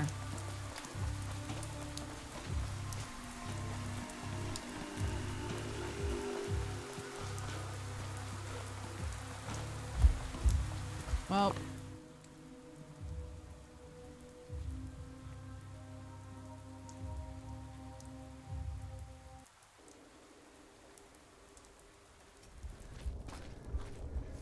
God damn it. Why do you insist on snooping around here? Didn't I make it clear you'd be devoured? I didn't plan this. You can't walk around town without stumbling on the plague. I'll give you that. Not like you can just run right through the plague, but in that case, you need to learn the anatomy of an infected district. There's usually an epicenter. What do you see on the ground? Blah, blah, blah. A focal point of infection. Dirt. How do I understand it if I don't study it? I need to keep my imagination in check. The closer to the focus of infection, the more danger there will be. Then how can you explain this? You can't.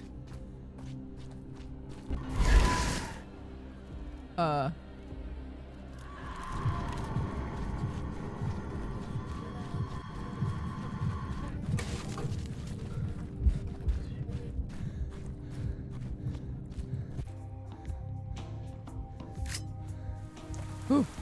Okay. Can I get a TLDR for what's happened so far? Oh my god. Sure. Let's try to give you a TLDR. Let's see.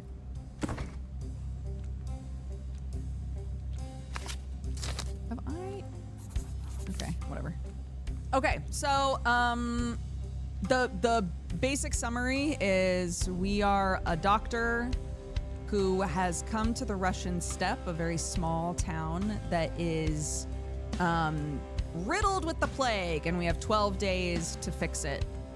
At this point in the game, this is big spoilers. At this point in the game, it's turned into sort of like a weird timey-wimey game where we have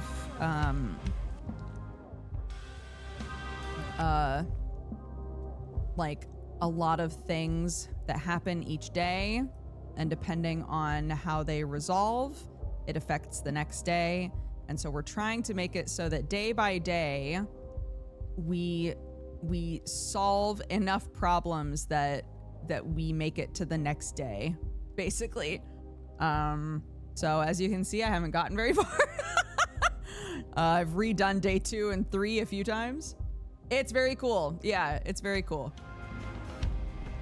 Okay, as a reminder, this is the conversation that stressed me out. I do not need a stimulant. I don't have a non-stimulant in here though. I have health stuff. Oh goodness. Have those here.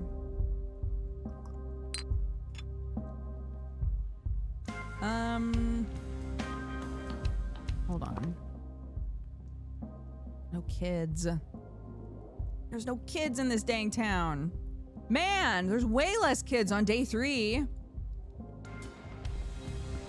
telling me these kids follow quarantine? I don't believe it.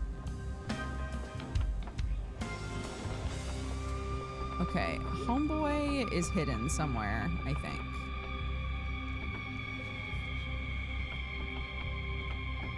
Homeboy is hidden, but hidden where? I'll find him. Maybe he's outside?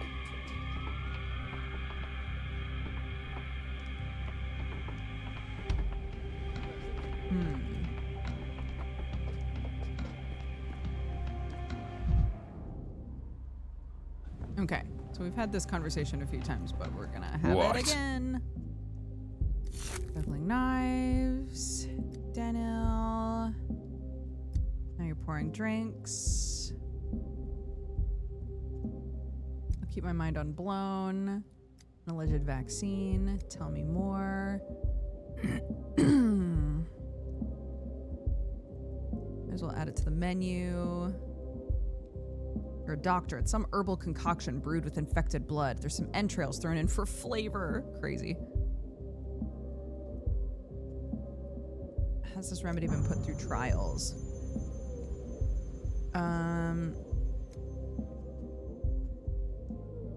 I need to examine her. My mania didn't go up very much. Good job. Good job, us. Rule analysis. None of these are the boy. Okay, let's analyze her. I'm a doctor. Not one of the Katanga, not the kin, not the people, not of the steppe. Such liaisons forbidden, no matter. Tell me about your physical symptoms, what you feel in your body. If there's pain, it's everywhere. My heart aches, my legs are shaking. How can you dance? The unsanitary conditions. How long ago did you abandon them for the pub? Sorry, we've done this conversation 3 times now. It looks like you were afflicted with something else. Now I'm going to analyze you. Your heart is racing. And you've got scratches and inflamed skin. Exits. Talk. Casebook. Insect bites, rapid pulse.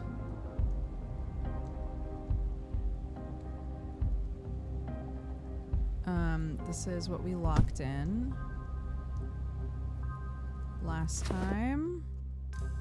I'll tell Andre.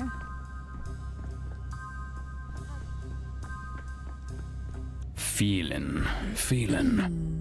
Bad grief now. My laboratory. Wasn't long ago he was on his knees, begging It's the fall before that was me. more painful, quite.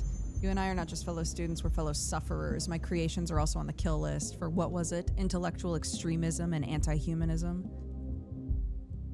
The polyhedron of Damocles hanging over my lodgings.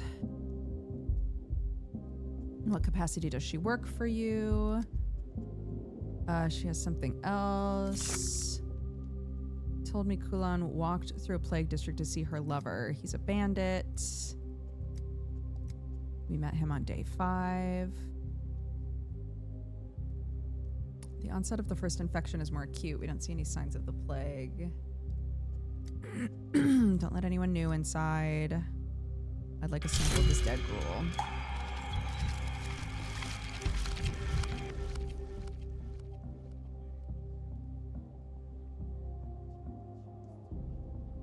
Samatan is no longer in immediate danger. Okay, so that's exactly what it was before.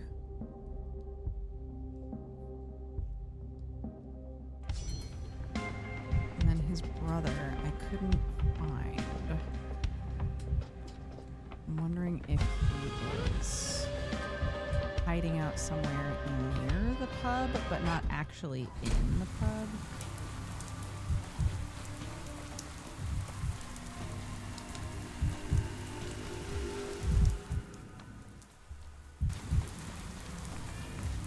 You're too high strung.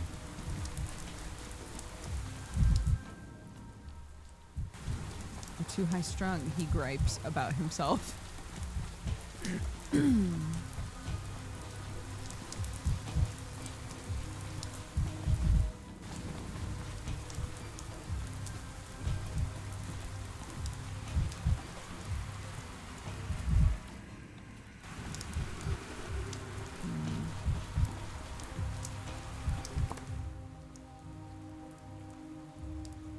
Connected building here.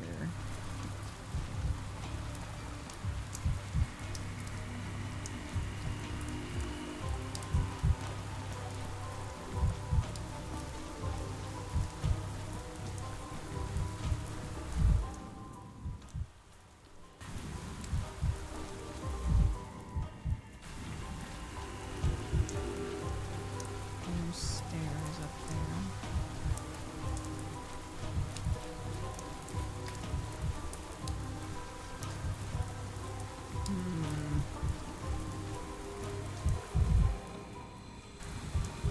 Let me do that again.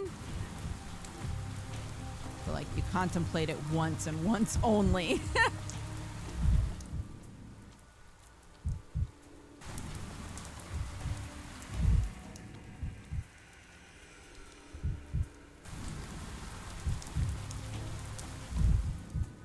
go in there, but he's not in there. Boiling, man. cracking, screeching, living.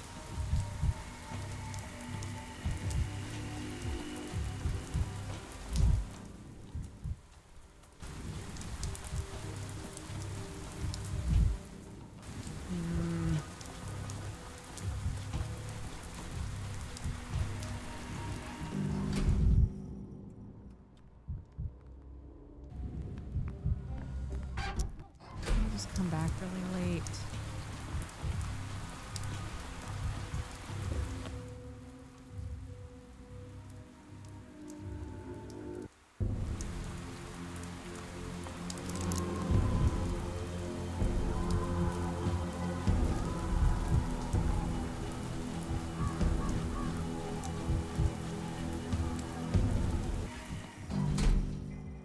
Put my gun away? He's gone. What happened? Oop, oop, oop, oop. Jesus. Hey, buddy. Oh, you don't want to tell me? Okay, fine. Fine. I don't give a shit anyway. I don't even like kids. Bye.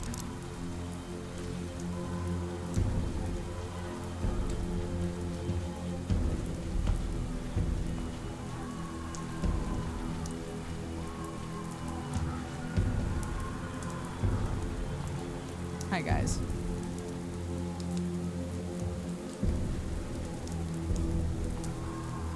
I'm looking for the vaccine for the sand pest. I know you. You're the doctor from the Capitol. Never signed autographs, no offense. We're staking out a colleague of yours, Ruben. Have you tried knocking? He locked himself in. What did you do that made you want to burn him? Can't tell.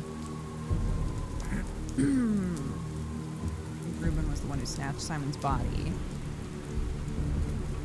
I'm also looking for Simon's body on personal orders from Georgie Kane. Look at you getting all bossy. Too late, we found him first. What's your plan if it's not a secret? You do have a plan, right? Doesn't look like you found him, you just found a locked door. We'll torch the door and Ruben will come out. If you stole Simon's body and you set the house on fire, you'll burn Simon with it. God damn it, you're right. I didn't think of that. So does that mean I dragged all this kerosene here for nothing? Let's torch the door at least. How about this? I'll deal with Ruben myself. No fire, no violence. He won't listen to you. He will listen to me. Why should he? We tracked him down. You'll take all the glory? That won't do. I'll tell Georgie that nothing would have worked out if not for you. He won't leave your efforts unrewarded. What do you say, arsony, deal or no deal? Maybe we should still torch the door. What kind of person are you? Torch this, torch that.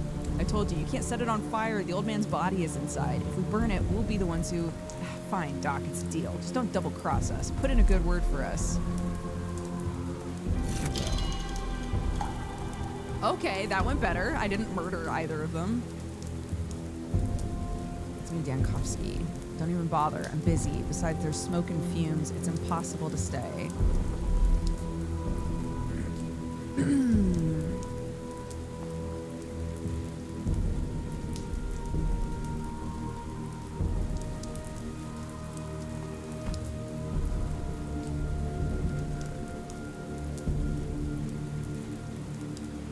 Some kind of experiment.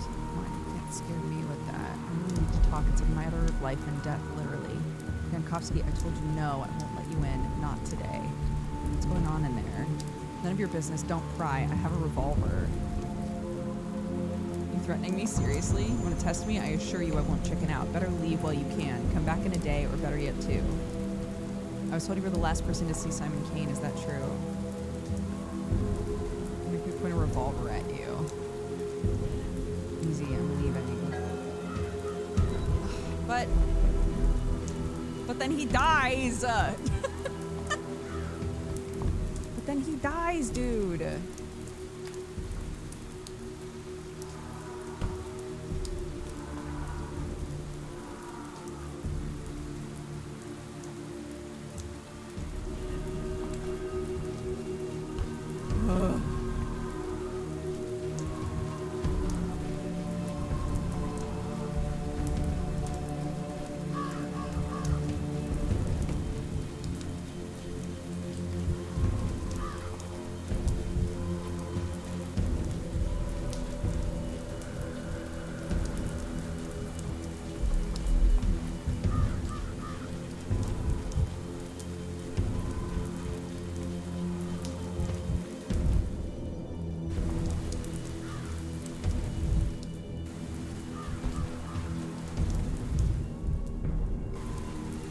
Good. Heal myself again. Love that. Well, okay.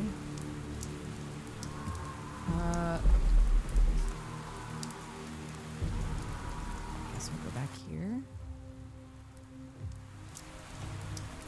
Put my gun away.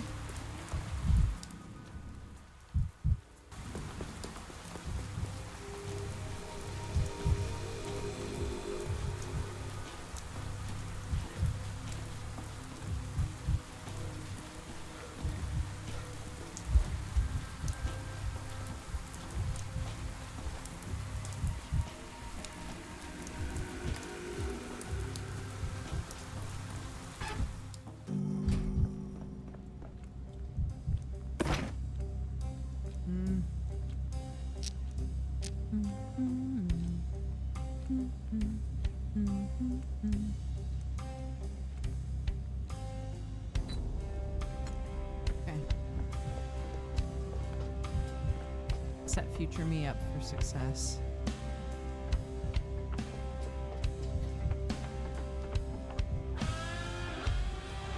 Oh, I have 2 emails from school. One sec. Fire canceled. Nice.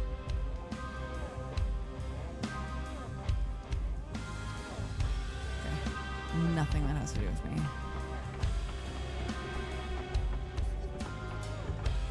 Can I ask him about his brother? Well, she's gone. Even my brother doesn't know how to build a true polyhedron. Why does everyone come to gawk at me? Oh, yeah, I can ask him about his brother. Look who it is. Dankovsky. You want a drink? Children at the Polyhedron sent me here. They said this was the place to find your mirror image. Do you know the nickname the Polyhedron children gave your brother? The genie. Well, they're kids. It's not right to get angry at them. They say your pub is the place where the genie hops into his bottle. This is the place I look for him. I think they like him a lot. Everybody likes him. He's the only one who doesn't. Now there's a paradox for you. By the way, do you know where I can find him? The children told me he was at the pub, but I don't think I see him here. He's at home. Where else would he be? He did come in here today, but he left almost at once. What do you want with him, if it's all right to ask? Nothing out of the ordinary. I've got a few questions concerning the polyhedron, that's all. Oh, good luck with that. Last time anyone asked him questions about the polyhedron, he drank for a week straight. I see. I'll try to tread carefully. Okay. Look at that. New stuff, new stuff, new stuff, new stuff.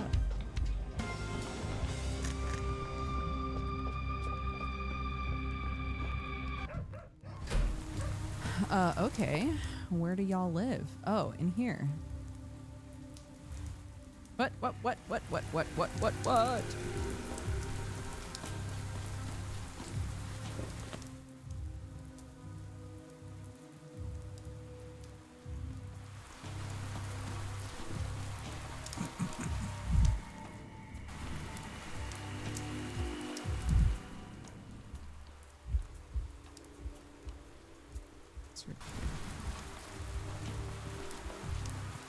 Okay. Let's go find him. Oh my gosh, a dead person. Or a sleeping person? I can't tell in this game.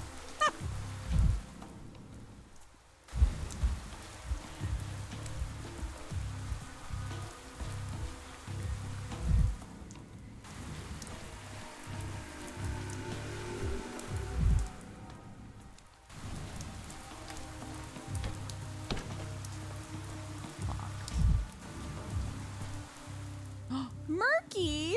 Little grump. One of many orphans of this town. Nobody knows where she came from. It was as if she sprang from the earth itself like a weed. It's unclear who she's meant to become. Buds bear flowers. Clock bear hours. Bones bear nothing. They're just bones. Okay. Mister, give me a hazelnut. You got any hazelnuts? And another one for me. I want a hazelnut too. I do have hazelnuts though. Why am I lying to these children?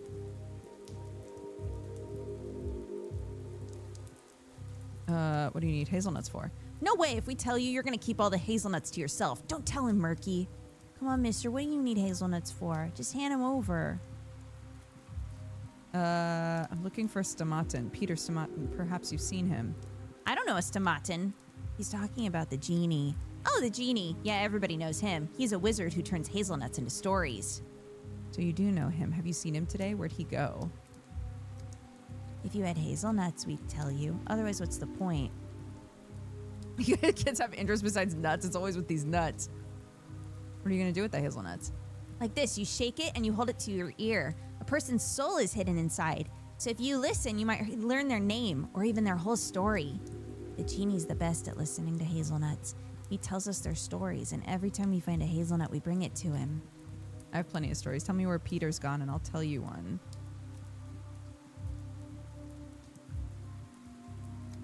How's this for a test? Here, take this hazelnut. What do you hear? Soul of Quirky. One day he came to the fair and saw the shaman Bave making his tattoos dance. Soul of Bave the kidnapper. One day he took the boy Quirky and turned him into a jackal. A beauty named Lilith. One day her brother Quirky vanished. She went looking for him and found a pack of jackals. Are tattoos the pictures they paint on skin? That's right. In the pictures, Quirky saw the faces of his parents and went into the steppe after the shaman. He hoped to find them out there, but he didn't tell his sister Lilith. That's some yarn. Not bad, mister, but here's the catch. That nut was an empty shell. There's no soul inside. You made it all up. What happened next? What happened to Lilith and Quirky? Why are you asking? He lied. I know, but I'm curious. Let him finish. Here's what we'll do. You tell me where Stomatin is, and next time I'll finish the story. He left. He said he needed to talk to a friend. We asked if we could come along to see his friend, and he said no, because his friend died a long time ago. And he goes alone to visit him, just the two of them. Looks like this genie of yours really can work miracles. Perhaps he can turn water to wine. Talks to the dead. You never talk to dead people? You're odd, mister. I come to my little brother's grave every day. I tell him stories the genie told me. Should have told me about the cemetery right away. I wasted so much time talking to you two. The cemetery then. Thanks, children. Remember, the kids run this town. Don't be mean to the kids.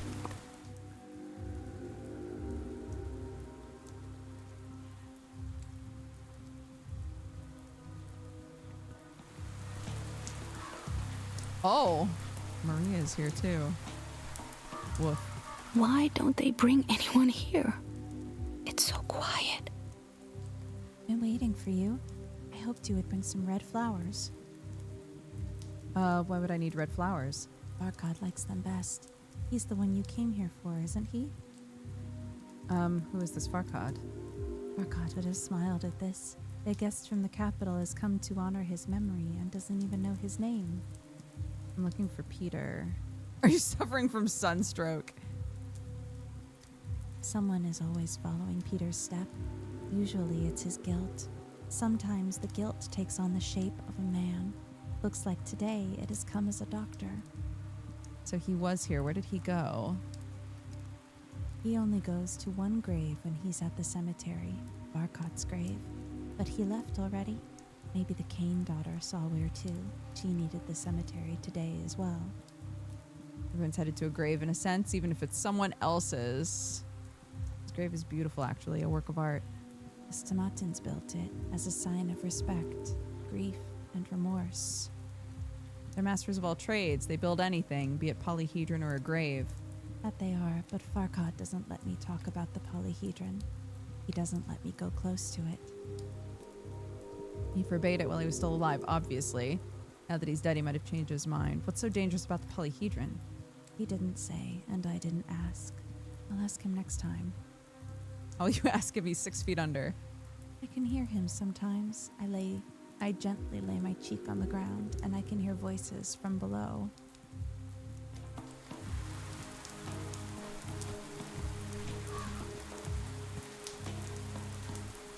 There are a lot of birds over there. What if I did a little grave robbing? I have a shovel. Slander is like coal. If it doesn't burn you, you'll end up dirty anyway.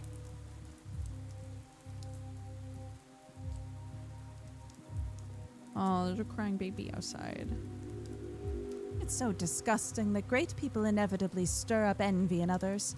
You were envious of the twins. She was envious of Mother, but the earth still allows her to walk upon it for some reason. Who is she? My aunt. Oh, please forgive me this petty family squabble. Of course, forgiving her would be the gracious thing to do, being born ordinary while also being my mother's sister. Of course she envied her. How could she not? But claiming that Simon used to single her out, that he had more respect for her than for Mother. Absurdity and vile poison. I'm looking for Peter. Have you seen him? He was here only recently. I couldn't talk to him. I was being constantly distracted by... Well, Peter left somewhere west. I hope your town's west is somewhere similar to everyone else's west. Can't shake the feeling I've come to see a postscriptum to some very intense dialogue. What's going on over here?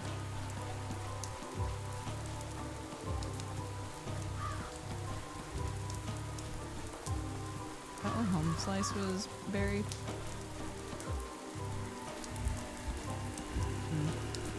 Okay.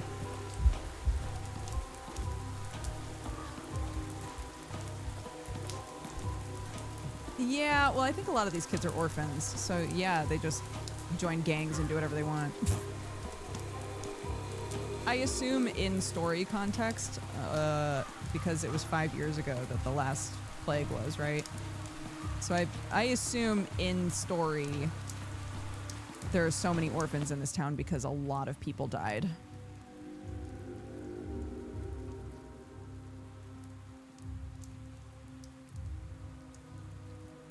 West.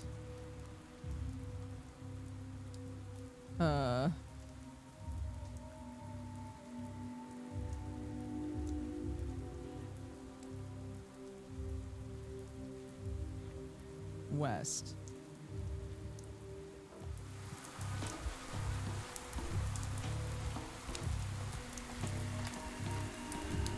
Hey, buddy. Out here doing normal stuff, huh?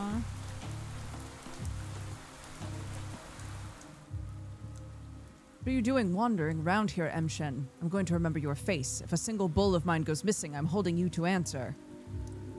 How would I even steal one, put it in my pocket? Looking for a friend. I've been told he went this way. Perhaps you've seen him. A skinny fellow, not very tall. Talking about Stamatanakai. I've seen him all right. You're lying, though. He's a Berhani, which means he's no friend of yours. Okay, let's say he's an acquaintance. Makes you think that. He's Stamatanakai. The man's like a saxowl tree, always alone in a field. He has no nazi. Gather you know him well. Not really, we say hello to each other sometimes. I mean, I say Sainu and he nods. Sometimes he comes to watch the bulls. It's a mood he has. He comes to the Crowstone. The Crowstone, you say? Just now, too, he sat digging under it, then came to me and asked if I had bandages.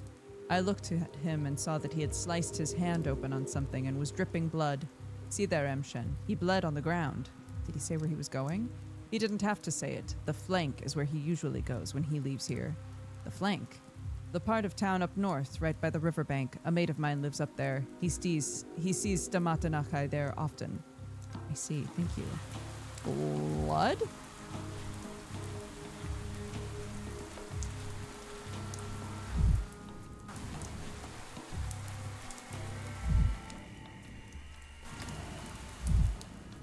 Stamatan's blood from an accidental cut, presumably. Stamatan's chest, something important for Peter was here. Okay. Quick, steal a cow. Put a cow in your pocket. And move, move, move, move. Ah, more blood. More blood.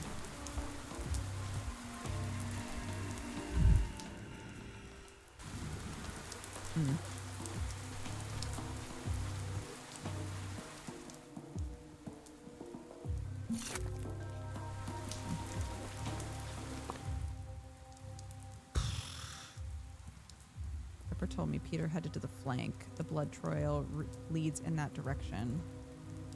Okay. Doopy. Doopy. Doopy doop doopy doop doopy doopy doop boop. Back in here.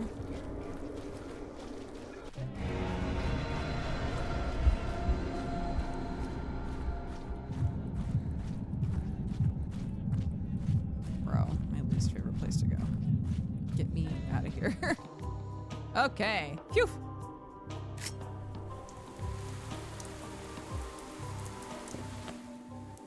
No, I want to go up there. Oh gosh.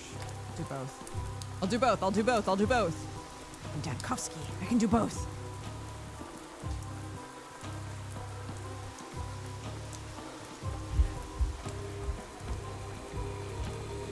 Oh my god. Yeah. Misophonia, Dankovsky.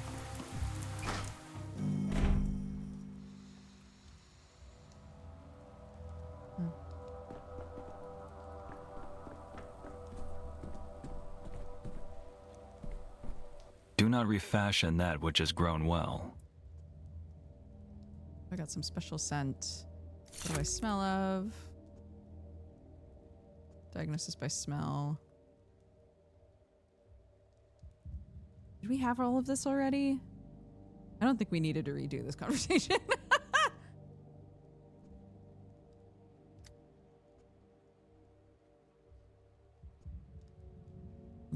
that. Snobbery, arrogance, and haughtiness.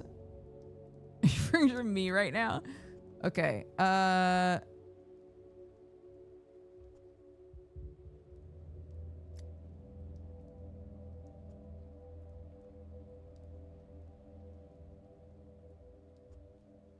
Kick that bin. Don't worry. Don't worry, dude. I got this. Snooze that. I'm a local. I'm allowed to cut open bodies. What's in it for you?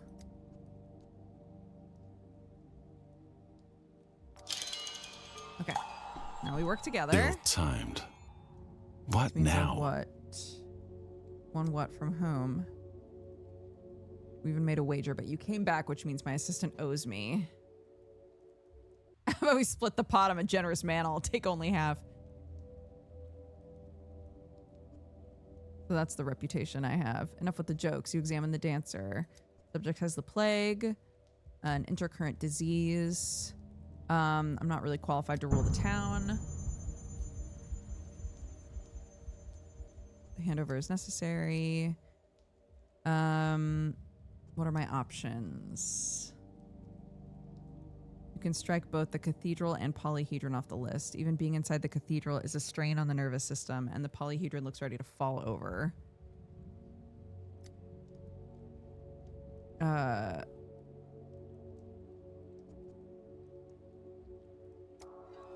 okay.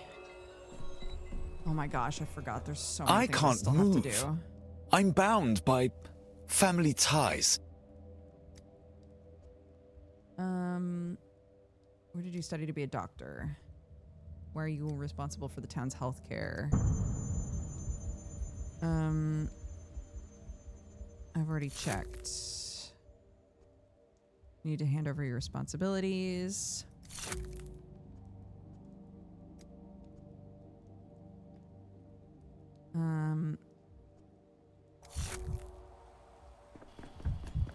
Okay.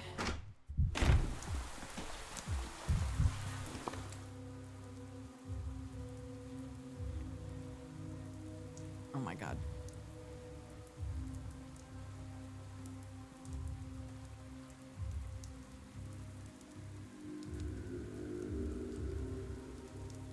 I think that's the theater, right? That's where I wound up putting it.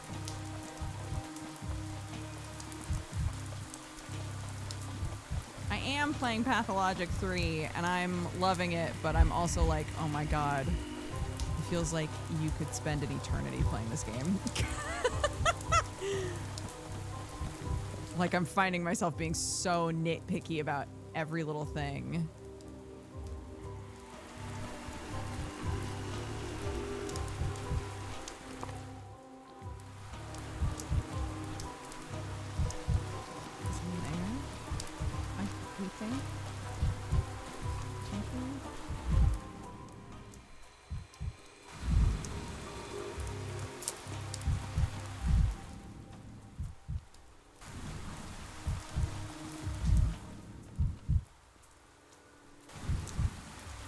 Huh?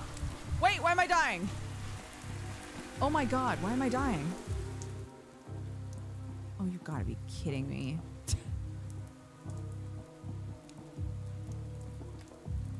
You gotta be kidding me. I'm dying? Oh my god. Oh my god. Push a swing, dude. Forgot that there's so much of them. Holy shit. Okay. The blood trail leads in this direction. Okay. No, I'm still dying. God.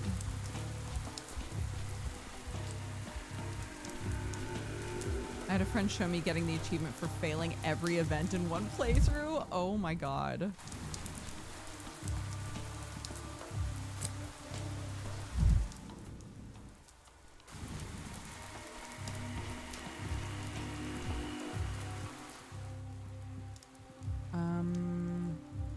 Do we know each other? Are you going to treat people without a hospital? Hospital will be open soon. I don't know what Peter looks like. That's the problem. The game keeps being like, there's blood on the ground. But I don't know where. Where's the blood?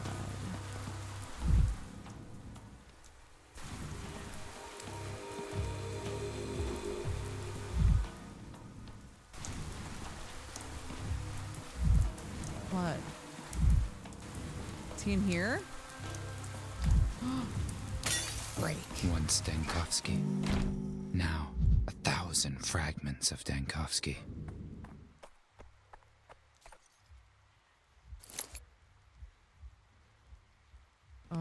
Where am I?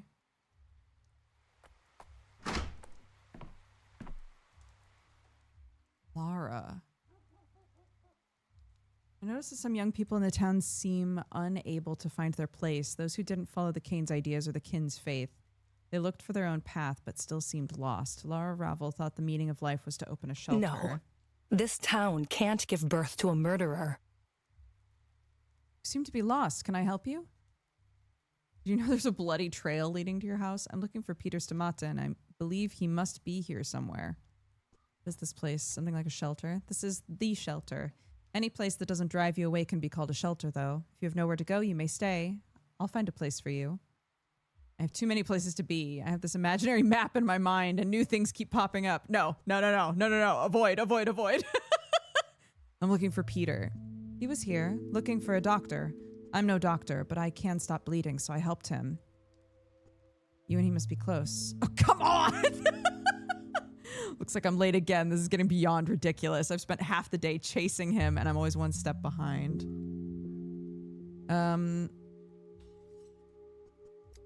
I understand. That's Peter for you, always pushing away from the ones who reach to him. My legs are hurting from trying to reach out to him. They say that when he was a child, he jumped out of the window once just to escape a visiting aunt who was trying to hug him. That's how much he loathed the idea of being touched. I'll set up an ambush. I'll put a bear trap near his house. I'm not planning on hugging him. I just want to talk. It doesn't matter. He's like a deer or an antelope. He senses predators a mile away and steers clear. I'm not a predator. Right now, though, you may be able to track him down at home. He's tired. He's lost a lot of blood. He won't be able to go anywhere for a while, that's for certain. Hope he'll still be there when I arrive and not gone again. About that blood, you didn't happen to ask how exactly he cut himself. It must have been pretty serious, judging by the amount of blood. I did ask, but he wasn't very talkative. I have a nasty suspicion it was no accident, that he maimed himself on purpose. He didn't come for bandages. He was heavy with guilt. He wanted my advice. I helped him, I think. What possibly could have been weighing on him if he tried to slit his wrists? The polyhedron has ruined him. Peter hasn't been himself since he created that abomination. That's exactly what I want to discuss with him. You're in for an unpleasant conversation then. Many people think the polyhedron is a miracle, but I'm sure it's evil. It takes children away from their parents. It destroys families. You're creaking. It's like it's going to fall over at any moment. Exactly. The polyhedron was meant to be victory over fear, and instead it became a manifestation of that fear. So many families have been ruined because of it. That's what Peter came to talk about today, the polyhedron. What did you discuss? I can't tell you. I've given Peter my word I'd take our conversation to my grave. All I can say is Peter felt better afterwards. He was at peace when he left. I believe you'll find him at home if you go there now. I hope he'll still be there when I arrive and not gone for a second lap. Oh my god.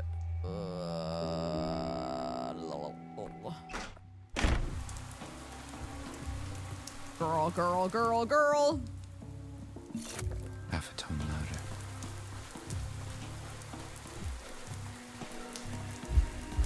Acetaminophen? I could use some quiet. Oh my gosh, I still have so much to do. In the end, Peter went back home. Barfs. Okay, I need to go here. Oh, Lord.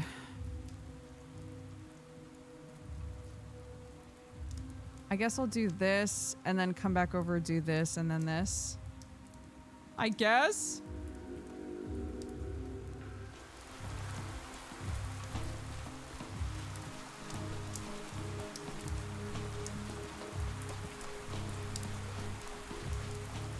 Man, I wonder if I had a healing thing in the clock.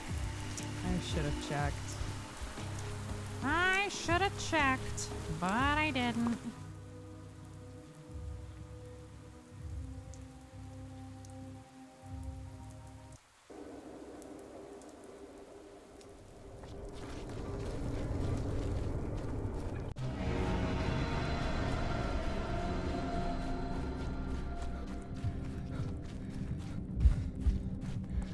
Bye. Bye, I'm busy.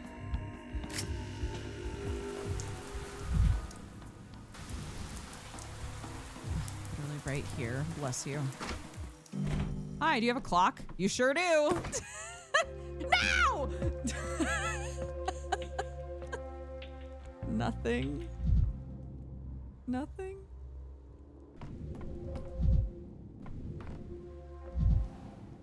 Peter built the polyhedron and keeps drawing it again, again, again.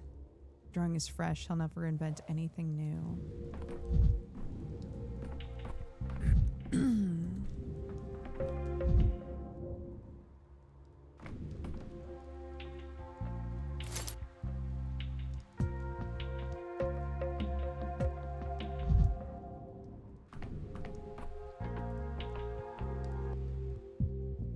We were briefly acquainted in the capital. Peter wasn't particularly alert, but he never stared into space like he does now.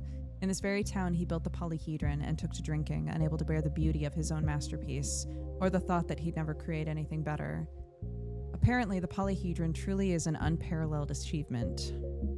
Dear changeling sentenced me to death. I just looked at her and thought, what an idiot. Look who's here, Dankovsky. I've been looking for you. No, I've been looking for you. I've been chasing you all over town. Looking for me is a bad idea. I find whoever I need to find when I need to. What are you here for? I stopped by the polyhedron today. It's making alarming sounds as if it's shaking in the wind, and since you built it, I wanted to ask you about it. Peter, give me a sec. I need to rake up these papers so they burn. Tell me, Dankovsky, what university did you study architecture at? Who is your materials science professor? I'm not trying to pry. I wouldn't be doing this if the town hall hadn't put me in charge today. Now that I'm in charge, concerns about the polyhedron come with the territory. Imagine I came to you and started asking all kinds of questions about cellular immortality. I'd say that immortality doesn't exist, and I'm probably wasting my life. What exactly do you want to know? Nobody likes a prying amateur, Dankovsky. What do you care about the polyhedron? Do you have any relevant education? Good experts should be able to explain difficult things with simple words. No, but I'll do my best to understand. Nonsense. Even if I tried to explain its design to you, you wouldn't understand a damn thing I said. What's the point of talking about it? Children live there and it could be dangerous. You think I don't know that? You think I didn't take that into account? Peter Stomatin erected an unstable, dangerous, vertical absurdity on the town's outskirts and housed an entire crowd of kids in it, knowingly putting their lives in peril. That's what you think. That's what you're implying. No, it's not. You've misunderstood me. Should I show you the blueprints? Is that what you want? Can I see them? I don't know what's so funny. I can read blueprints. I'm sure you can. You're a man of many talents, but no one can read the polyhedron blueprints anymore. I took care of that. What do you mean? I'll leave it open to interpretation. I used to really worry on account of the blueprints, but now I'm calm. It's quite a relief. Someone's in a bad mood? God, zero tact. You're damnably observant. What gave me away? Was it the slit wrist, the smell of alcohol, the fire in the bathtub? I'm tired. This conversation is over. See yourself out. You'll find your way. Well, dang.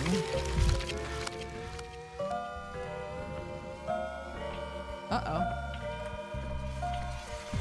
What's that? What is that? What's that? What is that? Found Peter in the most miserable state. He swears by the polyhedron's stability.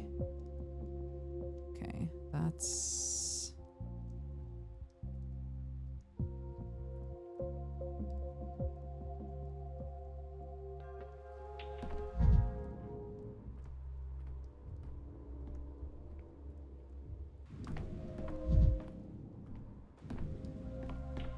Okay.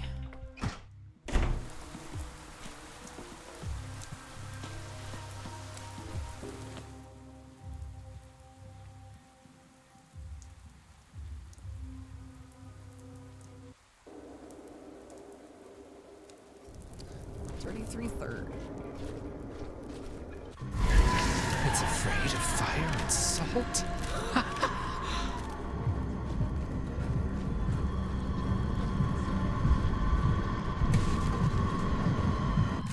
Nope, nope, nope, nope. Oh my god.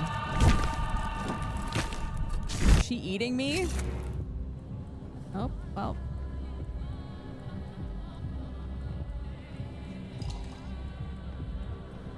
Well, it's exactly 3:30, so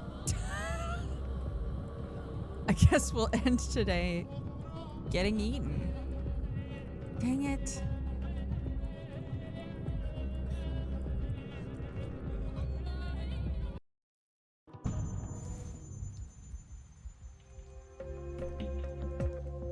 All right, let's leave.